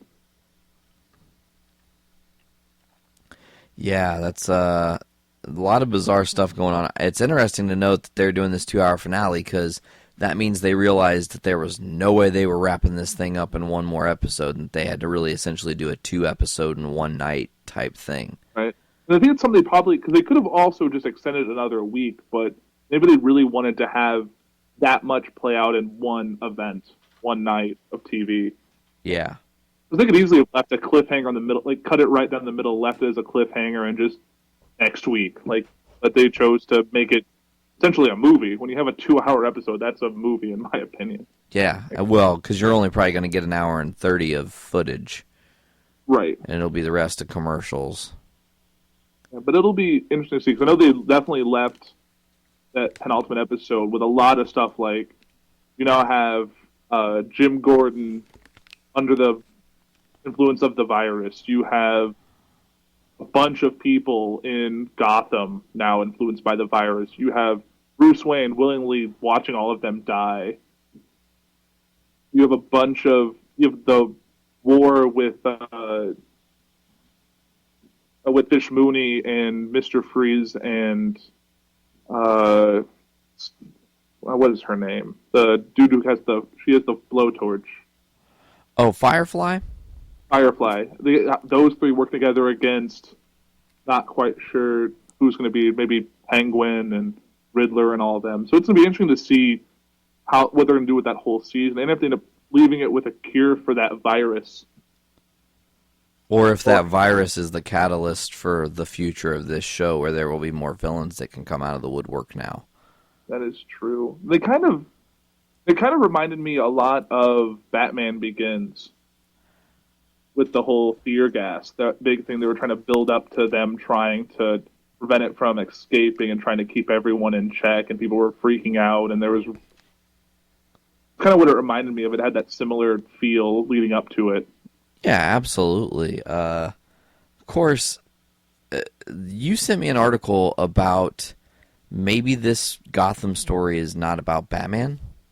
Yes, there was I saw upon it because I think comicbook.com tends to have they say everything I like. They tend to do an article about, and this was how this might not be the origin of Batman as it's been led to be believed, but the origin of Owlman, who's very similar to Batman, but a darker, more interesting world, which seems to be what we're living in, and the way everything's kind of evolving. Yeah, really fast. And one thing that was interesting in that article you sent me is that they mention Owlman is from Earth 3. The importance of that is right now Jesse Quick is the Flash of Earth 3. Which is also home to the Trickster, Mark Hamill, and John Wesley Shipp, where they're originally from. Correct. So it's the recipe's there for them to make this a part of the Arrowverse. Right. It would be interesting to see. I think it'd be a lot easier for Arrow to cross over than like Flash or Supergirl in any of the other shows, just because the sheer difference in tone, I think, would be quite a task to try and like seeing Barry Allen speed through Gotham would be interesting. Yeah, it would be, actually. I mean, if they did find a way to cross over, I would still watch it. It would be interesting to see how they would affect those tones. But if they can find a way to do it, yeah, more power to them. But I think it'd be a hard thing to cross. And if they tried to eventually bring Batman into the Arrowverse, there has to be the age difference is a little much for right now. When you have like Barry Allen's mid-20s, like it's be interesting to see if they had a version of the Justice League where Batman is the youngest person on the team. Yeah, let's talk about Batman being young. If this show is actually about a young Bruce Wayne becoming Batman, you put it on here. Do you think that we will get like essentially a 17-year-old Batman? I don't think that's impossible. I think it kind of deviates from the status quo of what we know as a Batman story. But I think in that there could be some charm, Yeah, it could almost end up being like. Did you ever read the Batman Earth 1 storyline? Maybe. It was like it's very similar to it's similar to Batman Year One. It's just like him still being very new at being Batman and getting roughed up more. The Alfred is a lot like the Alfred in Gotham, much of a bruiser as a butler. So I'm sure we'll still have to at some point have him suit up in some capacity because he's definitely getting skilled at fighting. Oh yeah, for sure. They could do it. I just don't know because once you play that card, you can't unplay it. Yeah, Batman's on the table. Right, and you also have to have Jim Gordon become commissioner before that happens. At some point, he has to grow that mustache. Yeah. We're going to have to see Ben McKenzie with that mustache. Yeah, I would like to see Bruce Wayne suit up before the show ends. What if it was the last scene? Do the Smallville thing where it's just he gets the cowl, puts it on, they do that sequence of him with the cape swirling in the background and then just fade to black. Yep. Or him leaping off of it. I'd be like, oh, that would be cool. It would also leave you wanting more, which would be difficult. Oh, right. Because I think I don't know if you could do... you probably could do a Batman TV show, but it would be... You just spin off Gotham into a Batman TV show in 10 years, or wherever they decide to end it. Ooh, give some time away from it, and then spin it off. Like, wait a couple, 2 or 3 years before you bring it back, so Bring everyone back. And David Mizzou, I can never say his last name. Mozu, yeah. I think. Mizzou, something like that. He could be, like, at that point, like 23 or 24, and then it's, like, year one Batman. Yeah, have Ben McKenzie back as... Like, he became commissioner during the break. You could bring back all of the supporting characters if they're interested, or if they don't, then go a different route. It's not a huge deal. Enough time would have passed that you're not as tied to the continuity of the old show. Correct. That's absolutely correct. All right, man. Well, is there anything else we need to cover on Gotham? I mean, there's no real... This season's been great. I don't know where we go with the finale. I'm just like, I can't wait for tomorrow. Every time I think I try to predict what Gotham's going to do, they throw me for a total loop, and I get a little bit shocked, which is good. That means they keep me on my feet, and I'm obviously wanting to watch more and more and more. And in a weird, timey-wimey world, right now what you're about to witness, or listen to, as it were, is one of the coolest things that I get to do in a podcast since I've done this podcast, which is ultimately decide that the episode wasn't fucking long enough, not even close. So today we're going to pretty much be going the distance. I have been reconnected and joining me for even more conversation. Poor boy, Andrew Poor, welcome back. Great to be back. It's like we never really left, though. I know. I mean, to the general listener, which is probably at some point going to be maybe me and maybe you, right now we're experiencing this thing where it's like, hey, those voices didn't change. What's going on? So to clarify, you and I recorded this past weekend. I think it was Sunday, right? We recorded on Sunday. Gotham's finale was Monday. And you and I were both like, oh, it's going to be so good. We're going to need to talk about it. And it was good enough that I was ultimately put in a position where I had to be like, let's just not release the episode yet. Let's bring you back in and let's dish on Gotham as a part of our breakdown of these DC shows in their finales, you know? Right. We have to be complete with this, especially how good that episode was. You can't just gloss over it in a few minutes later on in the week. It's just... I mean, you might argue that was the best finale of all the DC shows, and maybe of all comic book shows this season. I would have to agree.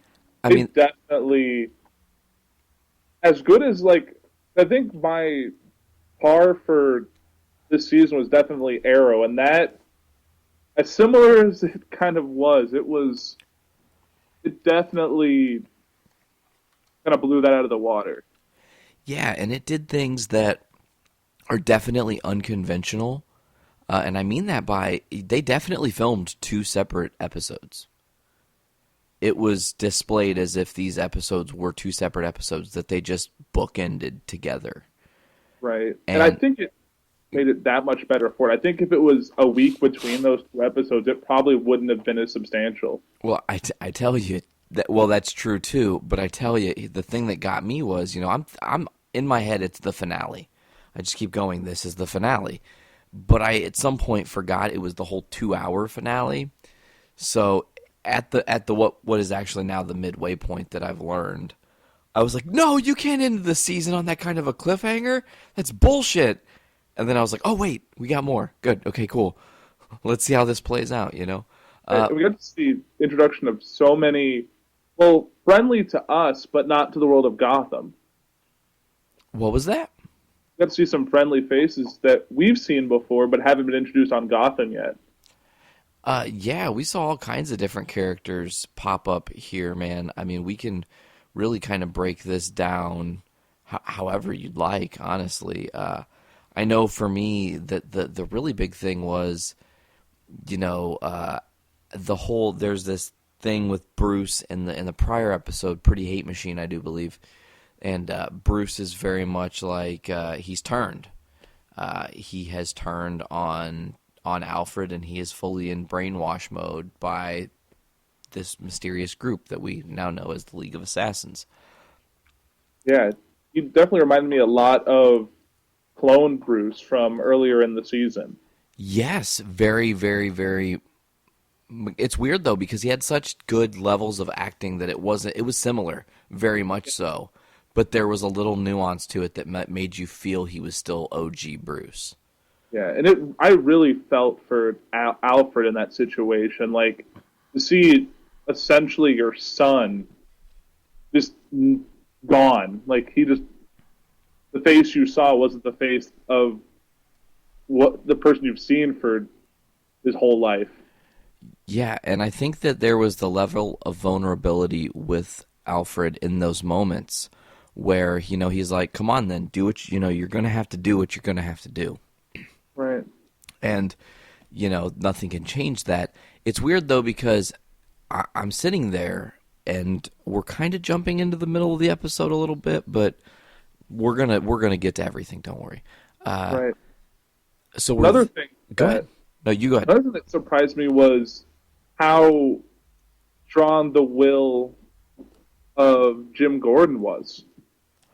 Oh yeah, he was holding back the urges from the Tetch virus. Like, I mean, I really expected him to be just off completely in this episode, or at least the first half. But he he was fine with every ounce of his being.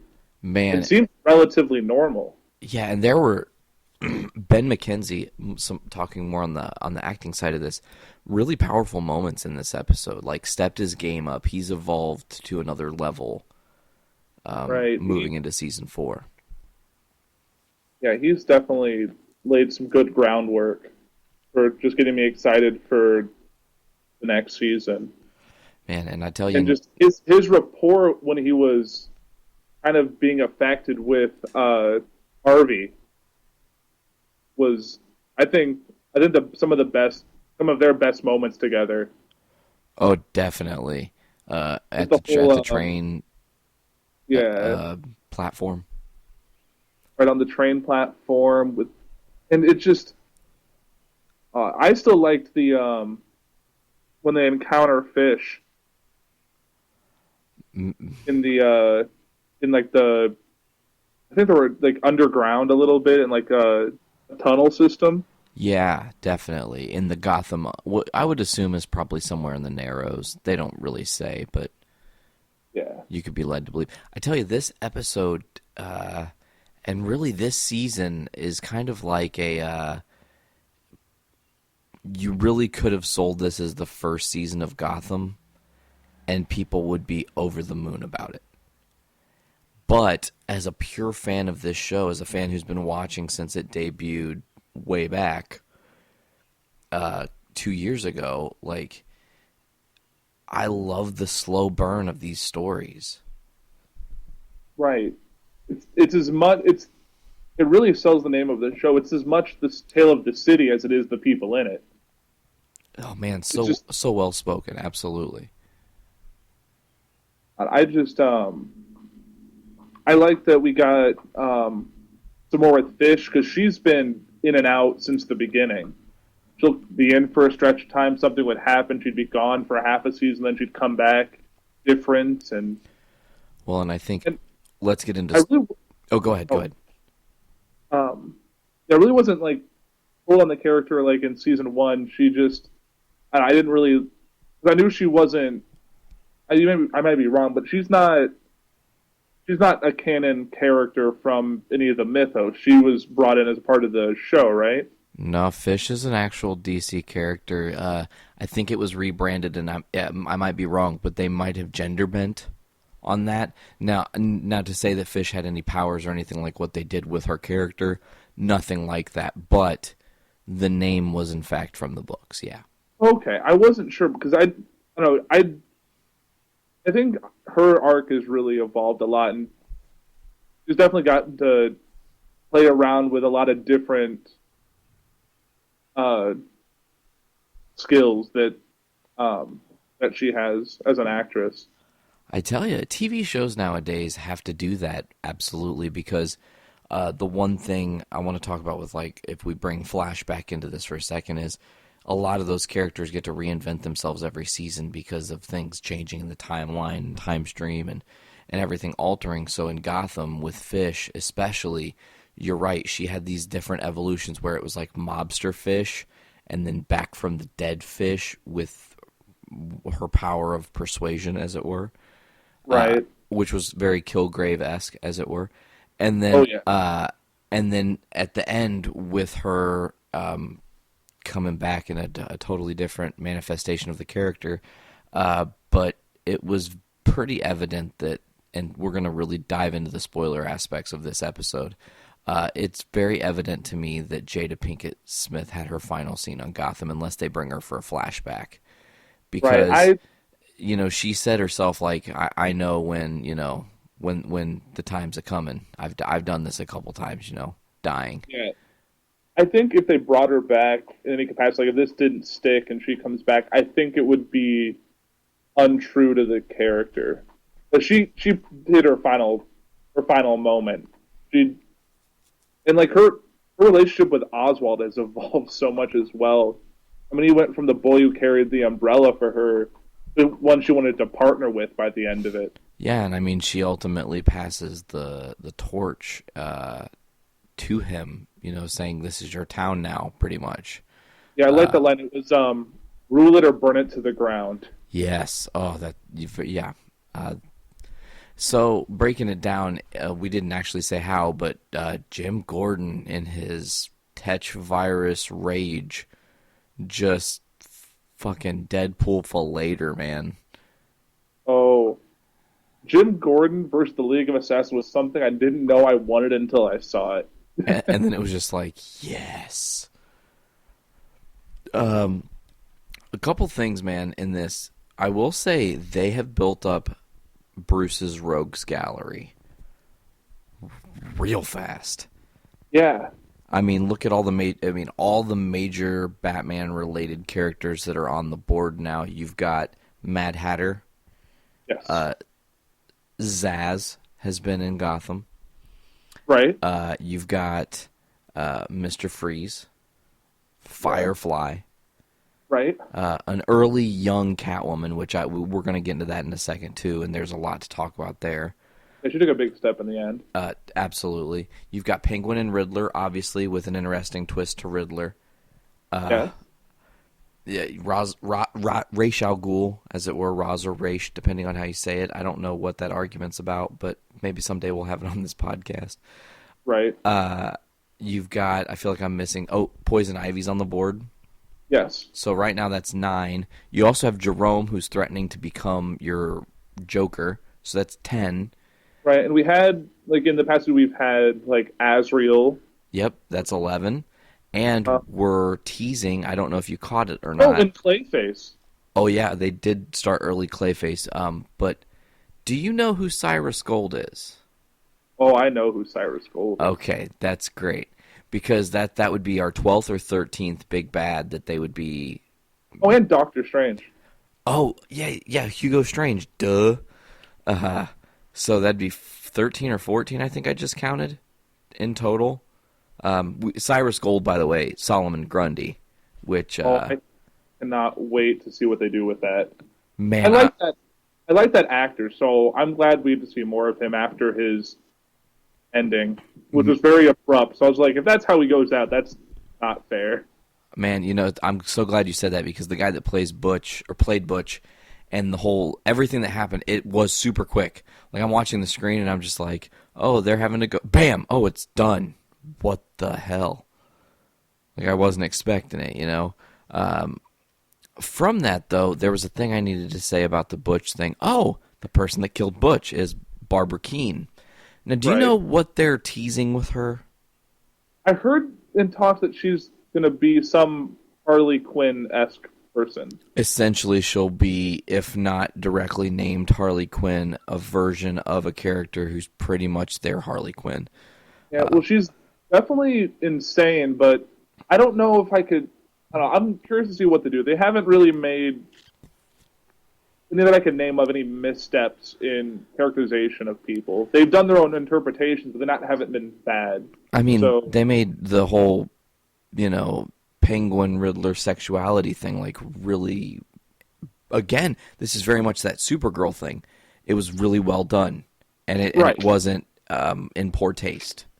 And it didn't take away from any of the plot. It didn't make them have romance and, like, put their obstacles aside. It really fueled a lot of the plot for this season.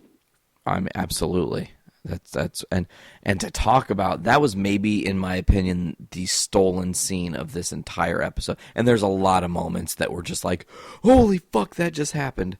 So what's up? Bullet scene on the dock at the end, or I don't know what end, but at that moment when after Riddler wakes up in the cab. Yeah, where we're gonna call this where Riddler and Penguin's storyline kind of wrap up, except for a little teaser for something from Penguin. But yeah, man, it was awesome because Riddler is playing into a plan he doesn't know is happening. He thinks he has the upper hand. And now, I mean, we got a future trip a little bit. In that character's position, this version of the Riddler that we've seen, at some point he's going to get out of that ice block. My thought is maybe it's going to be Firefly turning on Penguin's group. Maybe she's disgruntled for some reason and breaks Riddler out. Or maybe something else happens and Riddler breaks out. Because he could always undo it. Yeah, that's true too. But, he's cryogenically frozen right now. So the last thoughts he's having is how he ultimately got outsmarted by the guy he was certain he had the number of, Right. He the was whole thing, how certain. the Riddler's identity in this story was brought out of him killing Oswald in the mid-season finale. Correct. And So we think it's like who found out his full identity was created on not solid ground. So he's probably, when he comes back, he's probably going to be mad for one, and probably going through a crisis of identity. that, or the time in the ice has given him time to think, and he'll be that super mechanical version of Nigma that ultimately becomes the real Riddler, like the dark concept of the Riddler, because that's what they're driving to in the show, man. I can't stress enough. They've done such a beautiful job of just turning the darkness up to 11 on these characters. Yes, definitely. I mean, we need to talk about the fight scene between Tabitha and Barbara. It's funny that you were going to mention Tabitha. I was going to say that she was maybe one of my favorite characters from this season, like when it was all said and done. Yeah, especially considering her part was kind of a bit part playing to her brother in the last season, where she was just the kind of the torturer of the group. That was Leo Galavan. Yes. I can't remember the actor that played him, but he was fucking creepy. He's going to be... That actor is playing, I think, Spock's father in that Star Trek Discovery show that they're doing on CBS in the fall.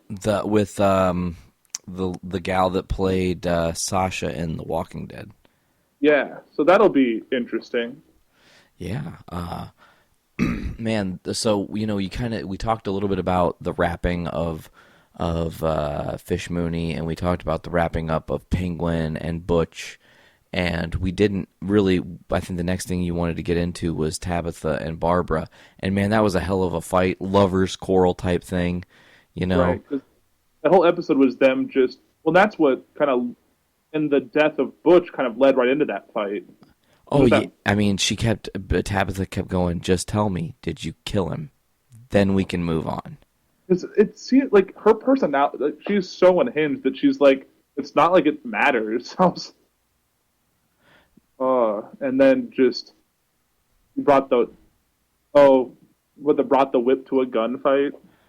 Yeah, that was awesome. And she's, she was really toting. I think there was really one moment in there I need to discuss. And it just showed the kiss. Yeah, the level of crazy that Barbara really displayed in that moment was genius. I was like, that's how you do it, Kiss to get thrown off and then the headbutt. I was like, what is going on? Yeah, that was a badass fight scene. And then she just threw her just across the room. Just like, it was, and the way that they didn't kill Barbara, but the way that Tabitha took her out was a very clever move. I enjoyed that. Yeah, and it made good use of her poor whip skills. Yeah. And I call them poor whip skills because she seems ultra impressed later when she gives that whip up. Oh, yeah. I mean, that's what I have to discuss. And man, that was a cool scene too, Selena and Tabitha, and they're both kind of in this rebuilding phase. They both kind of in their own way lost everything. Selena has lost Bruce, and she's lost all her trust in everybody else, and she's kind of on the run. And Tabitha obviously has no Butch, who she really kind of didn't mean to fall in love with, but then did, and then he died. Right, because he was in love with her first, and she was just like, yeah, whatever. And then they kind of grew on each other.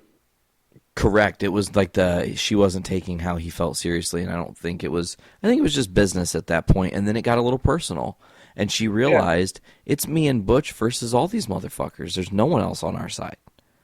Right. Because Barbara was making moves that were just scary and dangerous. I mean, they kidnapped Mad Hatter because they're going to do all. I mean, the episode just built and built and built and built, and we're kind of like all over the place because of that. And that ties us back into the Jim Lee Harvey point, where he says to Ted, "Well, we don't need all of him." Yeah, we just need his blood. And you just come in, there's just a mason jar missing, and just like, well, you never even had a mason jar of blood before. I was like, man, Jim on that virus is just Scary, but he's going to learn a lot from it. oh yeah. You know, my worry, there's only one character backstory that I'm a little bit concerned with Gotham. If they ever want to do a Batgirl, they're really making it difficult right now. And maybe that's not supposed to be the focus, and that's fine. But Barbara Gordon. correct, because you have to have Barbara Keene and Jim together to make that happen. Those are her parents, you know? Right. That's what I thought initially they were kind of going for is, at some point, Jim and Barbara, they're just going to have a kid. And they've done such a good job turning Barbara into a interesting character, because she was definitely just kind of a plot piece in the first season for the most part. Her name was what drew people into that story, because they knew, oh yeah, it's Jim and Barbara. They're going to have a daughter, Barbara Gordon, who's going to eventually be Batgirl to Bruce Wayne's Batman. Awesome. But then it was just like, and that fell apart. It was just, they put a lot of stuff in the first season to draw people in. That's why they had Ed Nigma as the medical examiner, and yeah, they had Selena. They just had all these people that just like to get you into the story, because if it was just Jim Gordon in a police station with Bruce kind of hanging out, it wouldn't have been as compelling a story. I mean, it's funny to think that 3 seasons ago, when this show was getting ready to come on, and Brando and I were first doing Journey into Comics together. I think we talked about like the first episode on the premiere episode of Gotham on one of his first episodes way back when. Oh wow! If you were to tell me then this is where Gotham is going to go, I would have been utterly shocked, because it seemed really slow paced for a bunch of different reasons. And to say, oh well, you're going to get into this Batman story without Batman. Bullshit. But ultimately, and this is something that I've kind of championed all along, is that Batman and Spider-Man suffer the same fate, that they're nothing without their amazing rogues. I mean, if Batman's just fighting another General Zod type character that's not, in his mythos at all, it kind of falls flat. I mean, that whole argument of name 5 different Iron Man villains versus name 5 Batman villains. You could name 15 Batman villains and not even name 6 Iron Man villains if you were lucky. Right, and that's the same reason that even in the DC world, that for the show Arrow, they had to take a lot of Batman's rogues, because Green Arrow doesn't really have a ton of people that, or really any, that are like exclusive to him. Correct. And I think that kind of works with Arrow a little bit, because it's the whole idea that the world's bigger than him, and he's more of the vigilante on the level that he doesn't. Super villains are difficult for Arrow because he's just a dude. He might be a really trained dude, but he's no Bruce Wayne, which is weird to say. Because to me, I think, I guess that's a different argument, neither here nor there, about whether Bruce and Oliver stack up to each other or what the comparative qualities are. But to get back on Jim and Lee and Harvey, Harvey is in this scene with Jim, and he's like begging him, like, look, you are a cop first. You inspired me to be a better person. Like, you're the best cop I've ever worked with. You might be the best cop ever. And he's like, this is what made you you, and handed him Jim's badge. And I'm just like, oh, that was a really clever moment. I was like, but what's going on here? And then when the twist came that the cure was taped to the back of the badge, I was just like, oh, Harvey, you clever bitch. Oh, and Lee's line after he injects her, after like about to go for the kiss, and then just gets her right in the neck. I can't remember if she says, what have you done, or how could you? It's just that moment that, because she didn't want to feel everything she felt before. Yeah, I'm pretty sure she says, oh, Jim, what have you done? Right. They did, they've had such a season, because she was pregnant, they were going to get married. He went to prison, she left Gotham. She got with the dude who got infected with the Tetchvirus first, and she might have kill him in front of her. And they've gone through their stuff this season. I mean, and all that happened, like you said, in a season. Like, yeah, And I mean, it's kind of amazing what they can do with. It's like 20. Was it 22 episodes this season? correct. Yeah, it's. Oh, But man. I was blown away, and I even really even touched on Bruce's story beyond his kind of when he was still in the cell. His whole that meeting of Raish and what all or Raz or however we're gonna go with it. Yeah, well, I think we saved that because it's kind of the best for last scenario there, because the end of us talking about the beginning of Bruce in this 2-part finale, the end of that is so unexpected. I mean, that's the word. I can't not... perfect. Yeah, there's not a better word. So, I'm trying to think, are there any other really loose ends? I guess Hugo Strange is kind of everybody's whipping boy. Right. They And just he tell kind of him plays- to do shit, and he's like, yes, okay. I'm so much weaker than you. He's always looking out for number one. So whoever can provide him safe passage or protect him, he works for them. Yeah, exactly. He's like, can you make more of this? Yeah, I just need one thing. Like, okay, just what? Yeah, he's with the wind, and as long as it doesn't hurt him, it essentially helps him. And I think that's Okay. really good testament to Hugo Strange as a character. Now, Especially after he was hung off a building by Alfred in the last episode. correct. Just like, just by his tie of all things. I'm like, that. Just, It was super Alfred, actually. You know, to see him do that, I was like, wow, that's badass. But I'm trying to think, are there really any storylines we haven't talked about that needed to be tied up leading into this? We got Strange Fish and Butch and Barbara and Riddler Penguin. Freeze and Firefly essentially side with Penguin. And at the end of the Penguin thing, there are drawings teasing the Iceberg Lounge, which is famously where the criminal mastermind known as Penguin resides in Gotham. Now, I don't know if they're going to go extreme on the side of like how it was in, I think it was Arkham City maybe. It was like an island, kind of, or it was like on the water. yeah. And I'm not sure with this show how expansive they're going to try to make Penguin's hideout. Essentially, it's not a hideout; it's a hey, here I am. Right. His nightclub or near the Penguin Lounge. Did I can't even remember now. Was Poison Ivy really in the 2-part?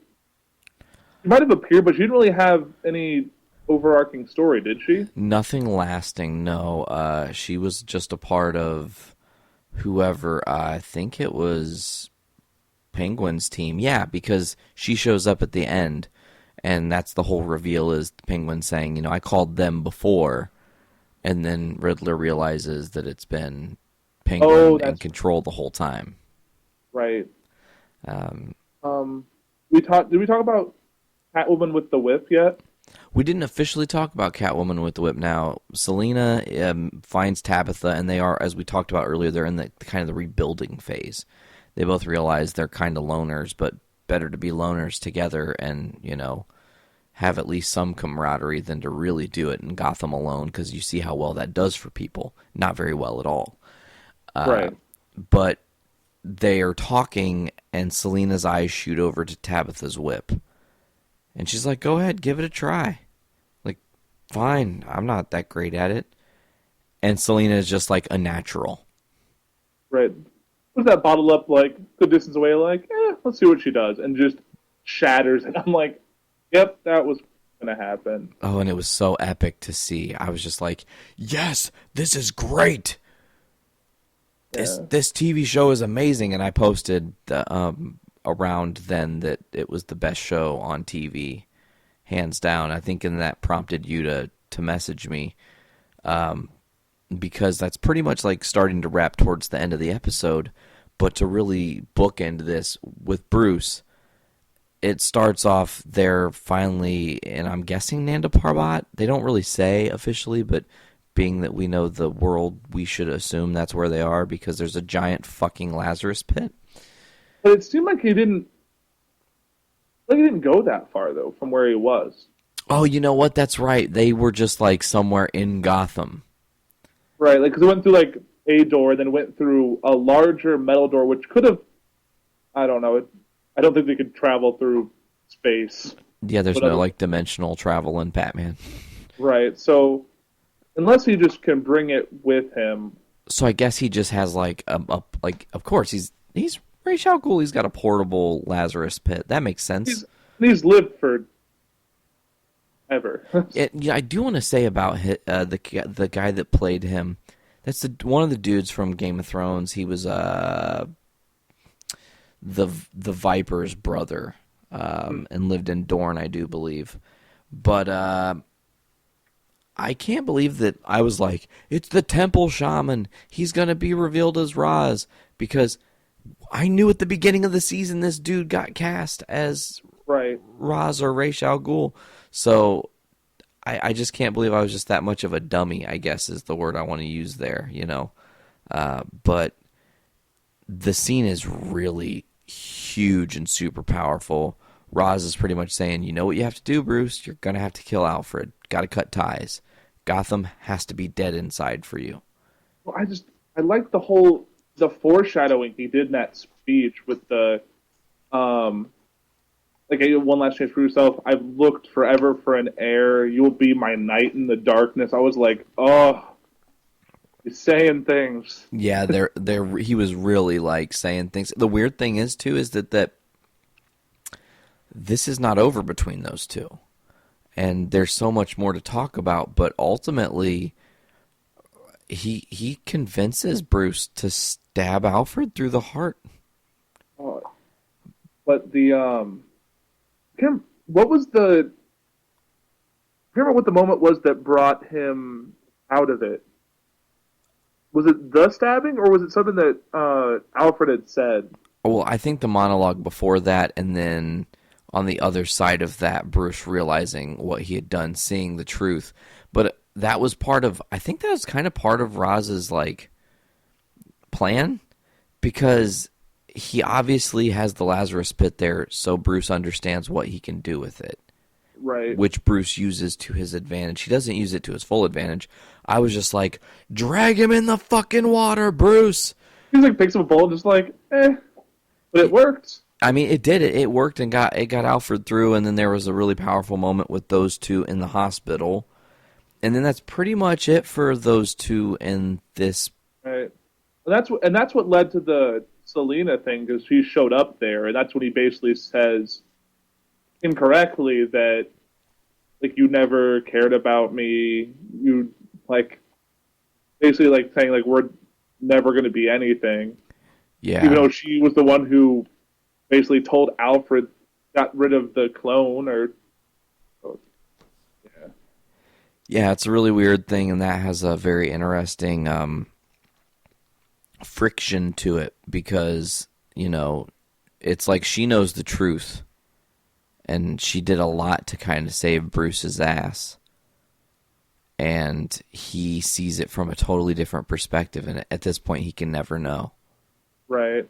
And I think that's the only thing I didn't really like about kind of that part of the ending was that for how old the actress is, they're starting to kind of sexualize her attire. I noticed that too. She had cleavage already. I'm like, she's like 17. You gotta give it a little bit. Yeah, like back up. Just like, I know she's not the most conservative person in this, like the comics or in other interpretations, but she's still technically a child actress. Give her a couple years. Like, correct. I agree with you fully, and she does a great job of playing Selena. You know, she does have the look, but on top of that, you know, you're very dead on. They could have done something a little bit more. I don't want to use the word conservative. I hate that word. But they could have done a little bit more classy, I guess, like almost a callback to '66 Batman's Catwoman, where maybe it's a little bit skin tight and that's fine, but you don't have to really show anything. It's like a little too much, you know. Yeah. But I get it. I mean, I do get it. I understand. And then by this time next year, the show's going to be, you know, everybody's a little bit older. And it's weird, too, because they moved Gotham, right? Yeah, now it's going to compete with Arrow on Thursday. Weird going either up against or kind of as a part of Arrow. I don't know how you'd look at that. Because they will be kind of competing. But it was competing with Supergirl, you know? Right, but they're such different stories. Like, you got Light and Darkness. Arrow and Gotham, at least where they're going to pick up in season 4, are going to be on very similar tonal levels. Yeah, well, that's absolutely accurate. Now, to kind of wrap this part of this up is that, dude, we get a scene where we're in an alleyway again, and bad things are happening, and very reminiscent of the beginning of season 1. It's echoing Bruce's origin. Exactly. Into darkness. And I was like, there's no way they're going to do this. And all of a sudden I heard like the swoop and I went, they're not going to have him in a cape already, are they? And dude, they did like 1.0 Batman, like the earliest version. He's like in a extremely black trench coat that's longer than him, so it's kind of cape-esque. Yeah. And a ski mask with a beanie on type thing. I mean, it remind me of Daredevil season 1 when he didn't have the suit yet.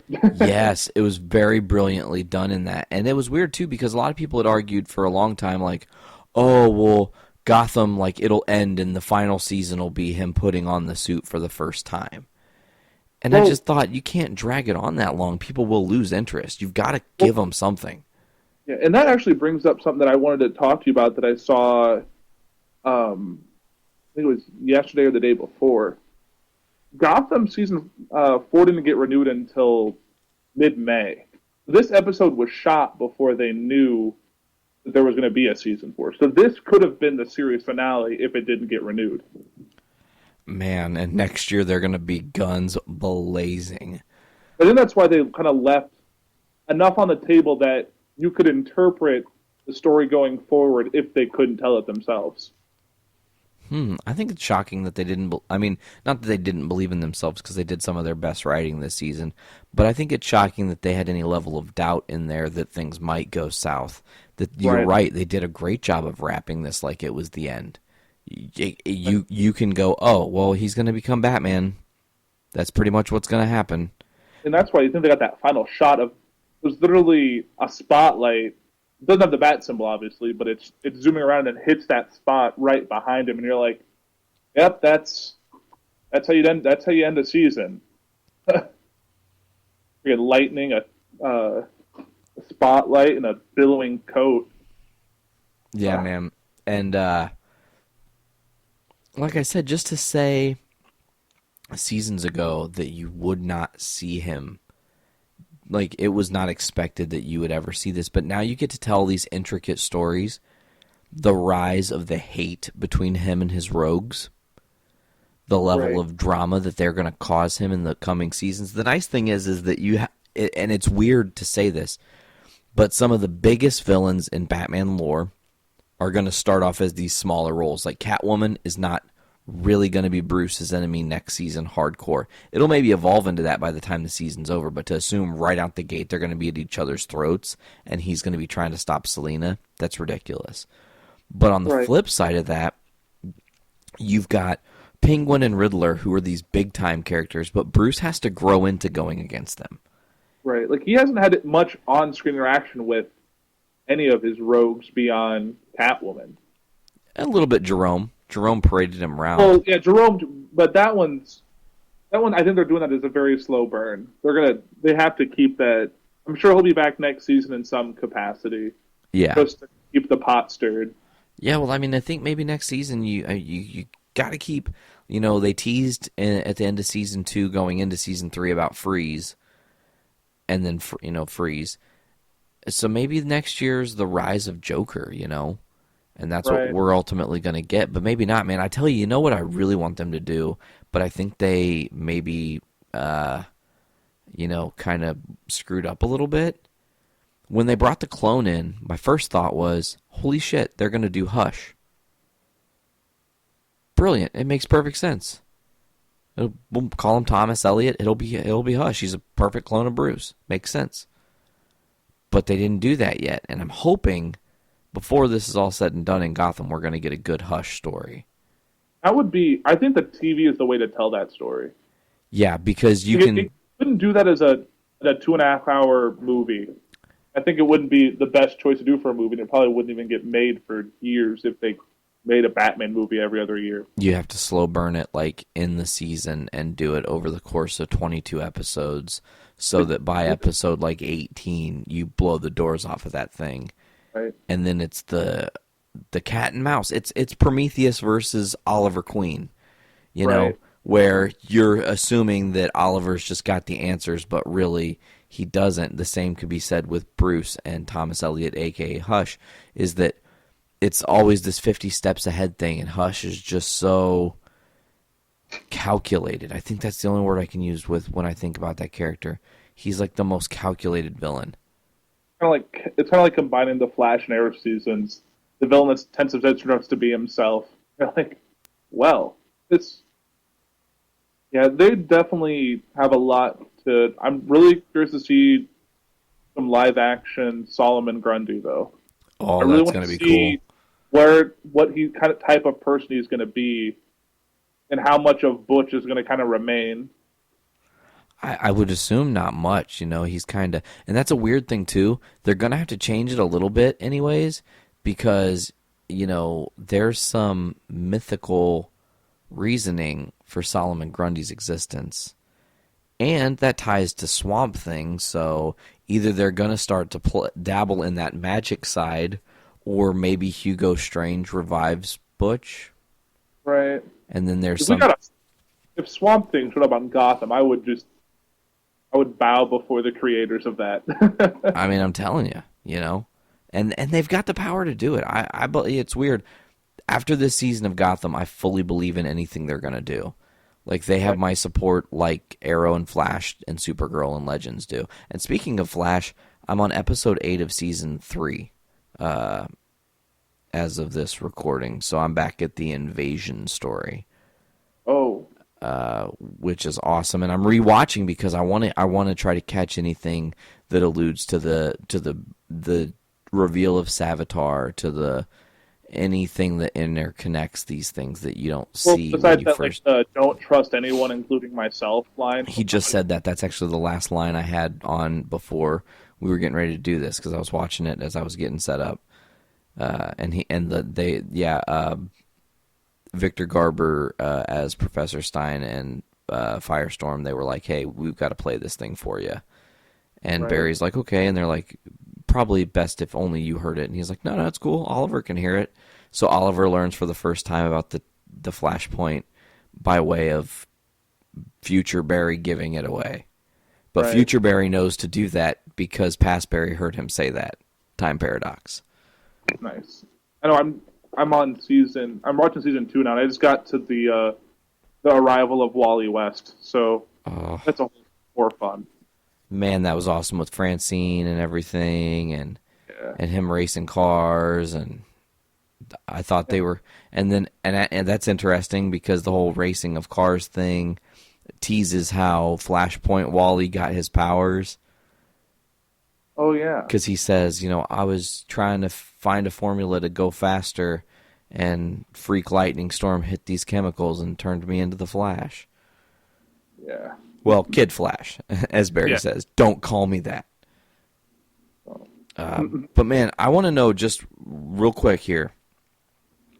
With this being how Season 3 ended, what do you see as Season 3's starting point, its mid-season point, and then its ending as just like a couple bullet points of where you'd like to see the narrative maybe go? For Season 4? For Season 4, correct. Of Gotham. Yeah. I'd like to see, I don't know, if Riddler's not Out of the ice, I want to see that be a big reveal in the first half of the season. Like, I think they got to bring him back before that, but I don't know what. I don't know what we're into. Because I know they said during the finale that 10% of the people are still infected, so that leaves a good chunk of people that are going to be causing problems. But Yeah. I think we're going to see some more chaos to kick off the new season. And I don't know if the way Bruce Wayne is now, if that's going to be his new nighttime ritual and how that's going to collide with him and Alfred. But I think at this point Alfred's gonna be cool with it, you know. well, because he said that whole thing like you're a man now, you have to find your own way. Correct. So I think, and I have seen they're going to get back to them probably training more. It'll be interesting to see, but I think we're going to have to do some more. Maybe we'll get the more the introduction of Solomon Grundy in the first half of this season. I think it's good with the midpoint. I think with the mid-season finale is probably going to be the return of Jerome in some capacity. I think that's probably they're going to bring him back. Maybe somehow tie in if they decide to make Barbara Keene the proto Harley Quinn. Maybe have her return in that mid-season finale tangentially with them, because the last time they were together was with Leo Galavan on stage for the whole shebang in front of all the rich people. Yeah. It would be interesting to see that. And I honestly don't know where they're going to take a finale. There's a lot, I think, there's a lot of directions they can go, and I don't think I could even guess with any actually of what they're going to do. I mean, I couldn't have guessed this would have been the season at the end of the season 2 finale. yeah, no way. There's no way you thought I mean, honestly, there's no way I thought that we could cover that much ground that quickly. But I could see, honestly, there's one thing that kind of looms in this is that Ra's al Ghul is still out there. He's going to be doing something in some capacity next season. You don't cast a character that big, tease him at the end of a season, and then not give any kind of payoff and learn more about that character. It would just, people are going to forget about him if you're not smart.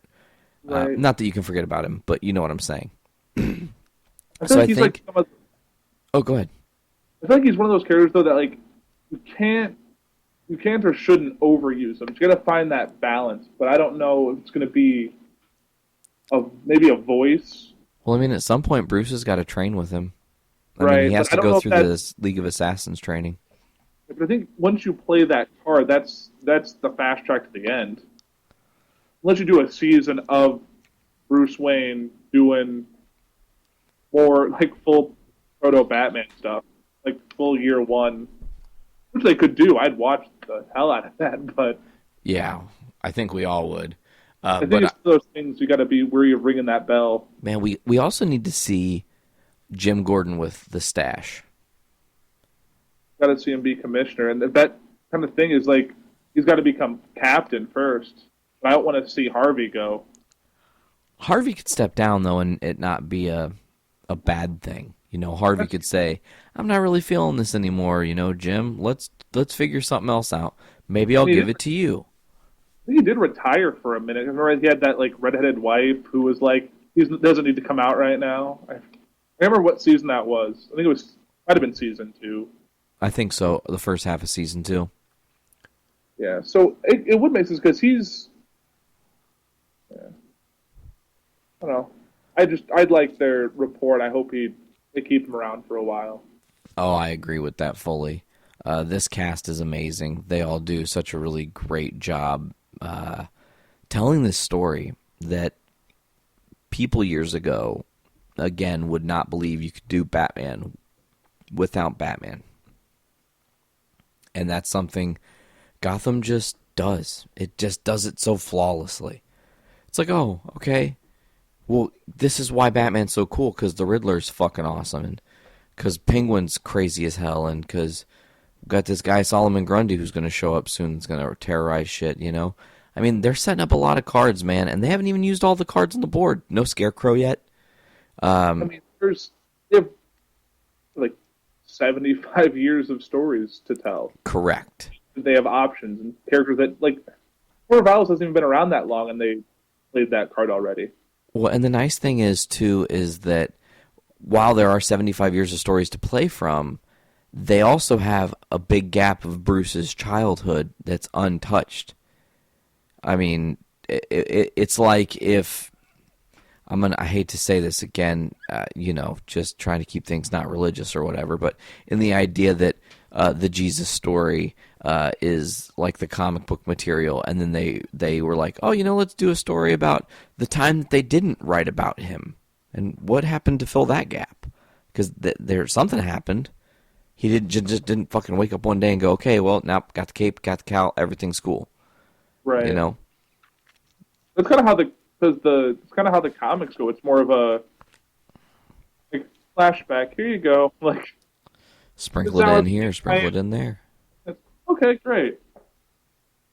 Yeah, it'll be. I think it's definitely all the finales that we've seen this season have really, I think, made a point to all the other shows that they need to step up. I think they're helping each other by kind of pushing the boundaries.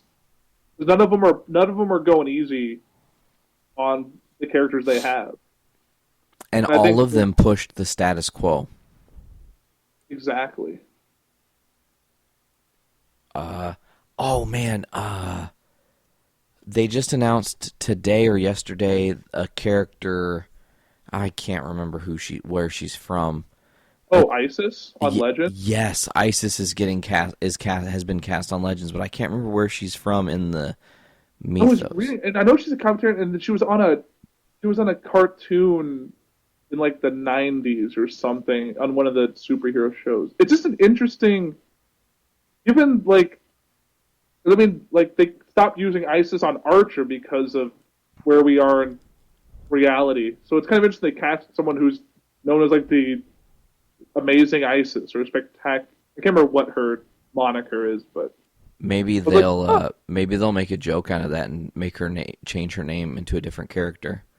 Or they'll just keep calling her by like her like actual name, not like her identity, but like just the whatever her name, like Ash Zod. I can't remember I remember reading the name at one point. I can't remember it offhand now. Man, you got me like wanting to look it up and stuff. Maybe I should. But anyways, man, I tell you, we were not wrong in that this season of Gotham delivered on all fronts. I will say it was a 5-star season for me. Oh, yeah. Where the bar was set by Arrow, Gotham came in just a little bit above that, and just kind of like I thought that was going to be my wow moment of this TV season, and then Gotham showed up and it was like, oh, we got some more cards to play. Like, all right.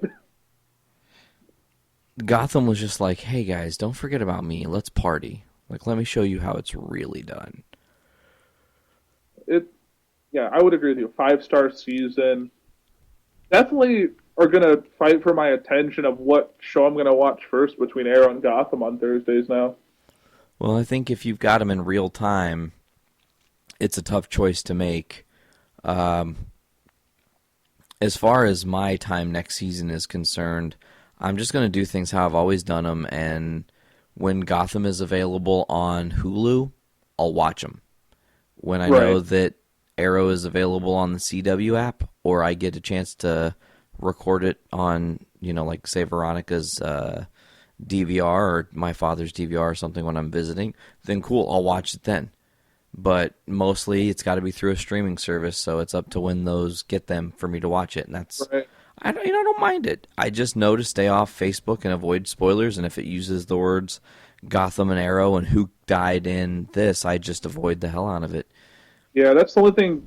I'm on Twitter. That's the only thing I don't like about Twitter is because I update my feed. I have to I have to avoid doing that because I'll get like spoilers throughout. I'm like, because I follow these actors, so sometimes they'll spoil their own stuff, and I'm like, don't do that to me. You're like, damn it. What do you think about Manu Bennett trying to get a Netflix series, by the way? I would love to see that happen because it can't exist the CW schedule is just too jam packed for them to really fit another show at this point. I think either that DC streaming service or Netflix. If it does Netflix, I think it'd have an audience. If it does that streaming service, I think it would still, but I don't know people are willing to commit another $10 a month to another show or another streaming service.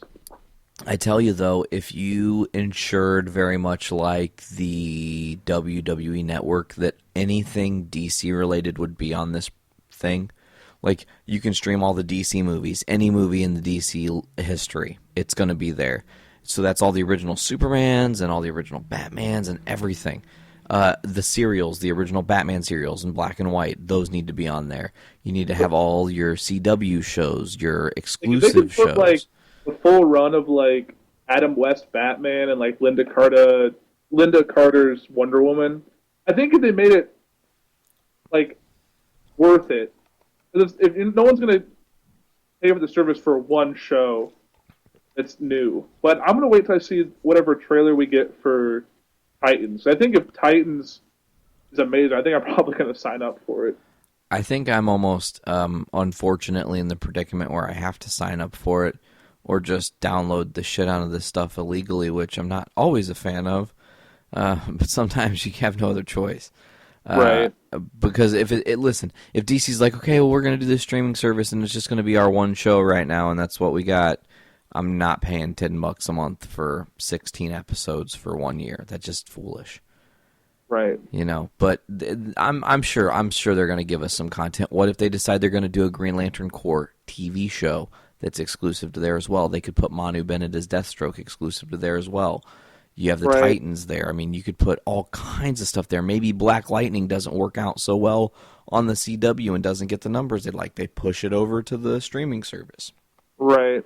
I think a lot of network television is getting smart with accepting the DVR and the on-demand numbers and kind of looking into streaming because we're becoming slowly but surely a kind of a binge watch or a watch not live anymore type of consumer. So I think they're finally getting smart and accepting that this is the way to do it.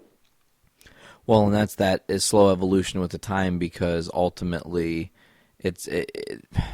so many people have said, okay, well, if I've got to pay $60 or $90 a month for internet, I don't need to have fucking TV. You can have all TV you want on the internet.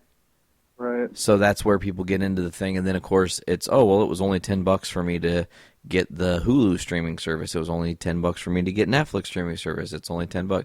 And then you look at it and you have all the programs you want, all the things you want to watch, and no fat.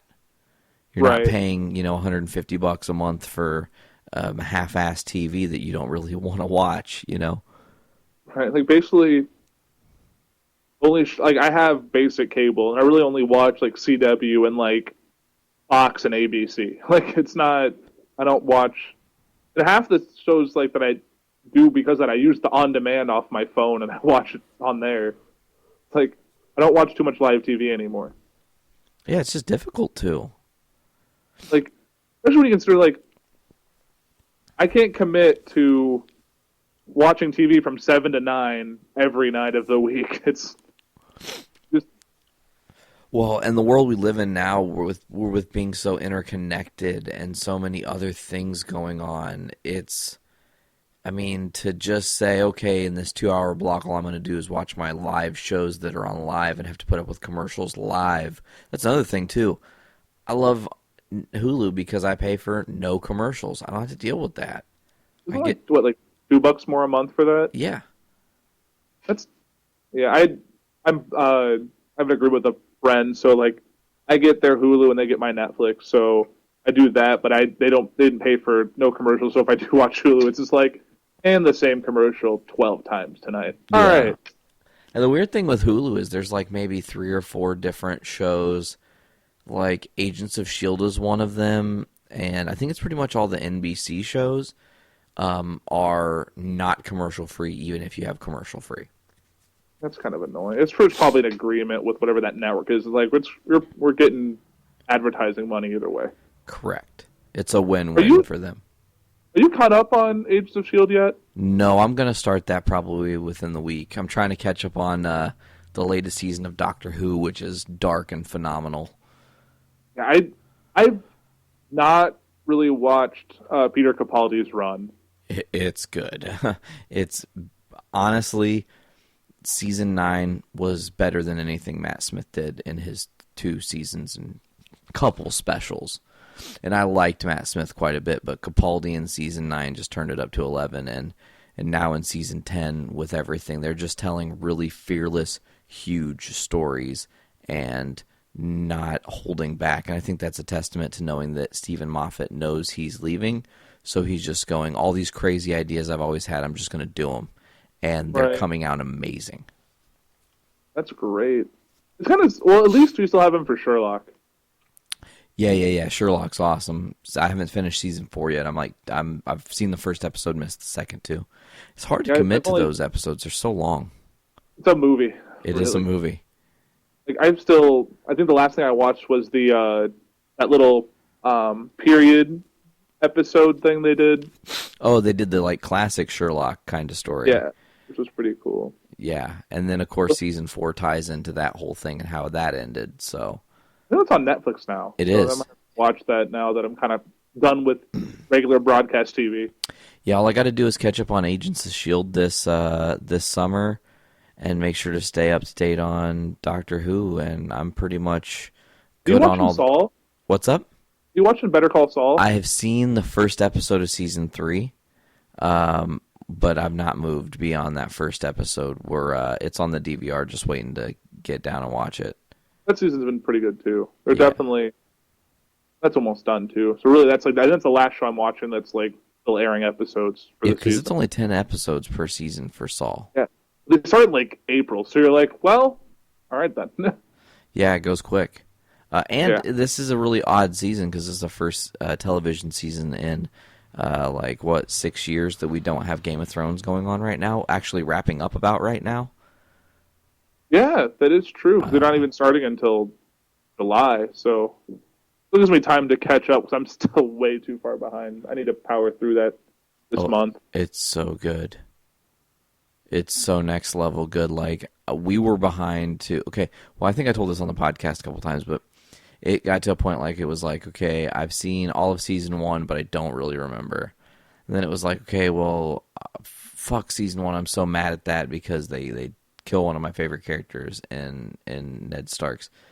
So I was like, I'm just going to start season 2, and I did, and I couldn't stop watching, and then I got caught up before last season, and then I got to watch last season pretty much in real time, and then this season is getting ready to start, so I'm stoked on that, but then I went back and started rewatching from season 1. I think right now I'm in the middle of season 3.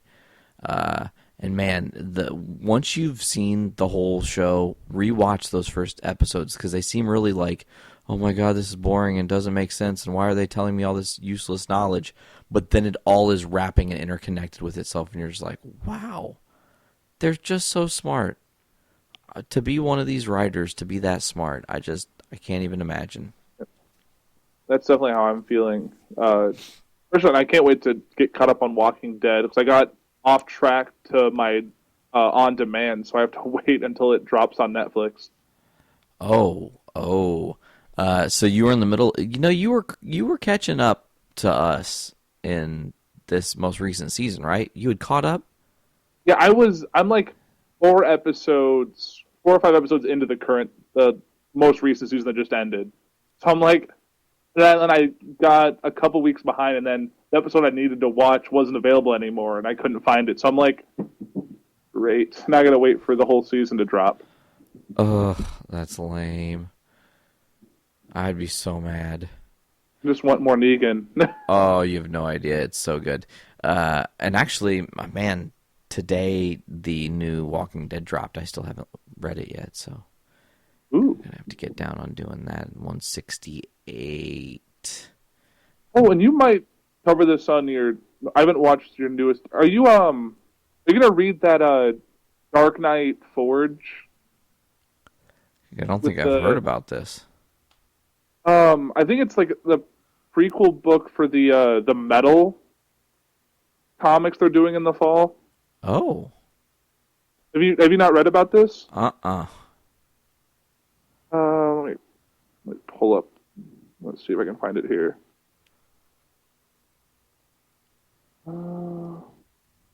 I feel like Seth Rogen shit. I feel like Joe Rogan on this podcast today because it's gonna seem like it went so long. I tell you, I admire him. He does almost sometimes 2 podcasts a day. I wish I could have that much content. Yeah, it's Jesus. the Dark Knight the Forge synopsis reads as darkness comes to the DC universe with the mystery of the Forge. Aquaman, the Flash, and more of DC's pantheon of heroes suspect Batman of hiding a dark secret that could threaten the very existence of the multiverse. It's an epic that will span generations, but how does it connect to the origin of the DC's most legendary heroes? Weird. It's I think I know John Romita Jr. is doing the art for it. Scott Snyder and James Tynion the Fourth are writing it, and Jim Lee and John Romita Jr. are doing the art.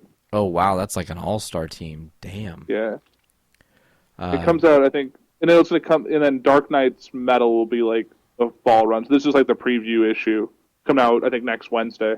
Oh, excellent! I'll have to check that out and get in on what's going on because I am actually. It's weird. I'm really behind. I don't really keep up on most DC in comic stuff. I kept up on The Button, and I kept up on. I'll keep up on Doomsday Clock and stuff, but yeah, I'm kind of out the game a little bit. Not intentionally. It's just kind of how things go. I'm still trying to keep up with the Flash run. I keep buying the comics, but I'm still in New 52, so I'm just gonna wait till I get up to that point to read it all. I haven't even fully I still need to really read The Button. I've glanced at it, but I don't want to read it out of the context of the rebirth. So I'm just gonna get through the New 52 first. Yeah, and you definitely need to read the DC Rebirth issue. Right. The actual Rebirth issue, because that's, just incredible writing. I really hope that, next year, middle of next year, they release a giant, whatever they're going to call it, the Watchmen coming into the DCU again, as, one big story where it's, the Rebirth story plus the Button plus the Doomsday Clock story. And then if they're going to do anything beyond that, it can be in there, too, and do a collected edition. I think that'd be really nifty. Then kick off the actual Watchmen, whatever their new run's going to be after that. Yeah. It'll be exciting. My guess is Dr. Manhattan has to reset the timeline. Do it all over again? Oh, yeah, but things go horribly wrong. Oh, God, they could do so many great things. Okay, well, that's a whole nother podcast we need to fantasize about. Right. I think we've definitely tangented off enough since Gotham, so... Man, that's fine, though. That's how we do on this show. You're a listener. Yep. You understand. Sometimes you just got to riff. Right. And at least we're staying within the Journey into Comics banner, so I think we're still good. Yeah, totally. This isn't a shit show about politics or anything, which we could go all day, considering what's going to happen tomorrow, yesterday, a couple days ago, depending on when you're listening to this. And the current events that are going to go down on the 8th of June. But that's a whole other thing. Yeah, that totally a whole other thing. But I want to just again thank you so much for coming back to do the second half of this episode. Definitely takes commitment from a guest to say yes, we need to discuss more than what we already did. Right. Breaking a 3-hour podcast, which I don't think I've personally been on one. I know Brandon, I think, did one, but this is my first, so thanks for that. Yeah, thanks for letting me do this. I've been waiting to just fully get into all the DC shows and be like, I need to talk to someone about this or I'm going to explode, because they've definitely shown this season that they're not messing around. They're definitely going to keep getting better. Maybe next season of shows, and I'm not saying this is the next time you'll be on. I want you on before then, and obviously we'll be on Foodie several times between now and then. But maybe by next season, when the premiere week happens across the different shows, as a special on Journey into Comics, myself, yourself, and Blaine can sit down and really nerd down about these shows. Because I think you have a very different analytical perspective than Blaine does, and to have the three of us, it would be a really interesting melding pot to discuss these shows. Well, I think it would. I definitely would look forward to doing that. Sweet, man. Well, then it's a date. We're just going to have to plan it, and that's all it really takes. Maybe before then, we'll have some other really cool, interesting news that we can divulge together. But just again... Yeah, we can also, like, when all the trailers drop, we can definitely do, like, a hype episode to see, like, are they going to do this? What are they going to do? Ooh, oh I my like God. that. Yeah, absolutely. But again, thank you so much for coming on to Journey into Comics. As always, you guys can check us out on all of our different social media platforms at Journey into Comics, Journey into Comics Podcast, or JIC Podcast if you're on Twitter. You can get us on YouTube, Podbean, Stitcher, Google Play Music, Instagram, Facebook. We're all over the place. You can get us wherever you'd like. Obviously, you can email us at journeyintocomicspodcast@gmail.com. Send us your questions. We'll answer them on the air, and maybe we'll even mention your name. I don't know. But if that's going to do it for this week, I'm Nate. I'm Poor Boy.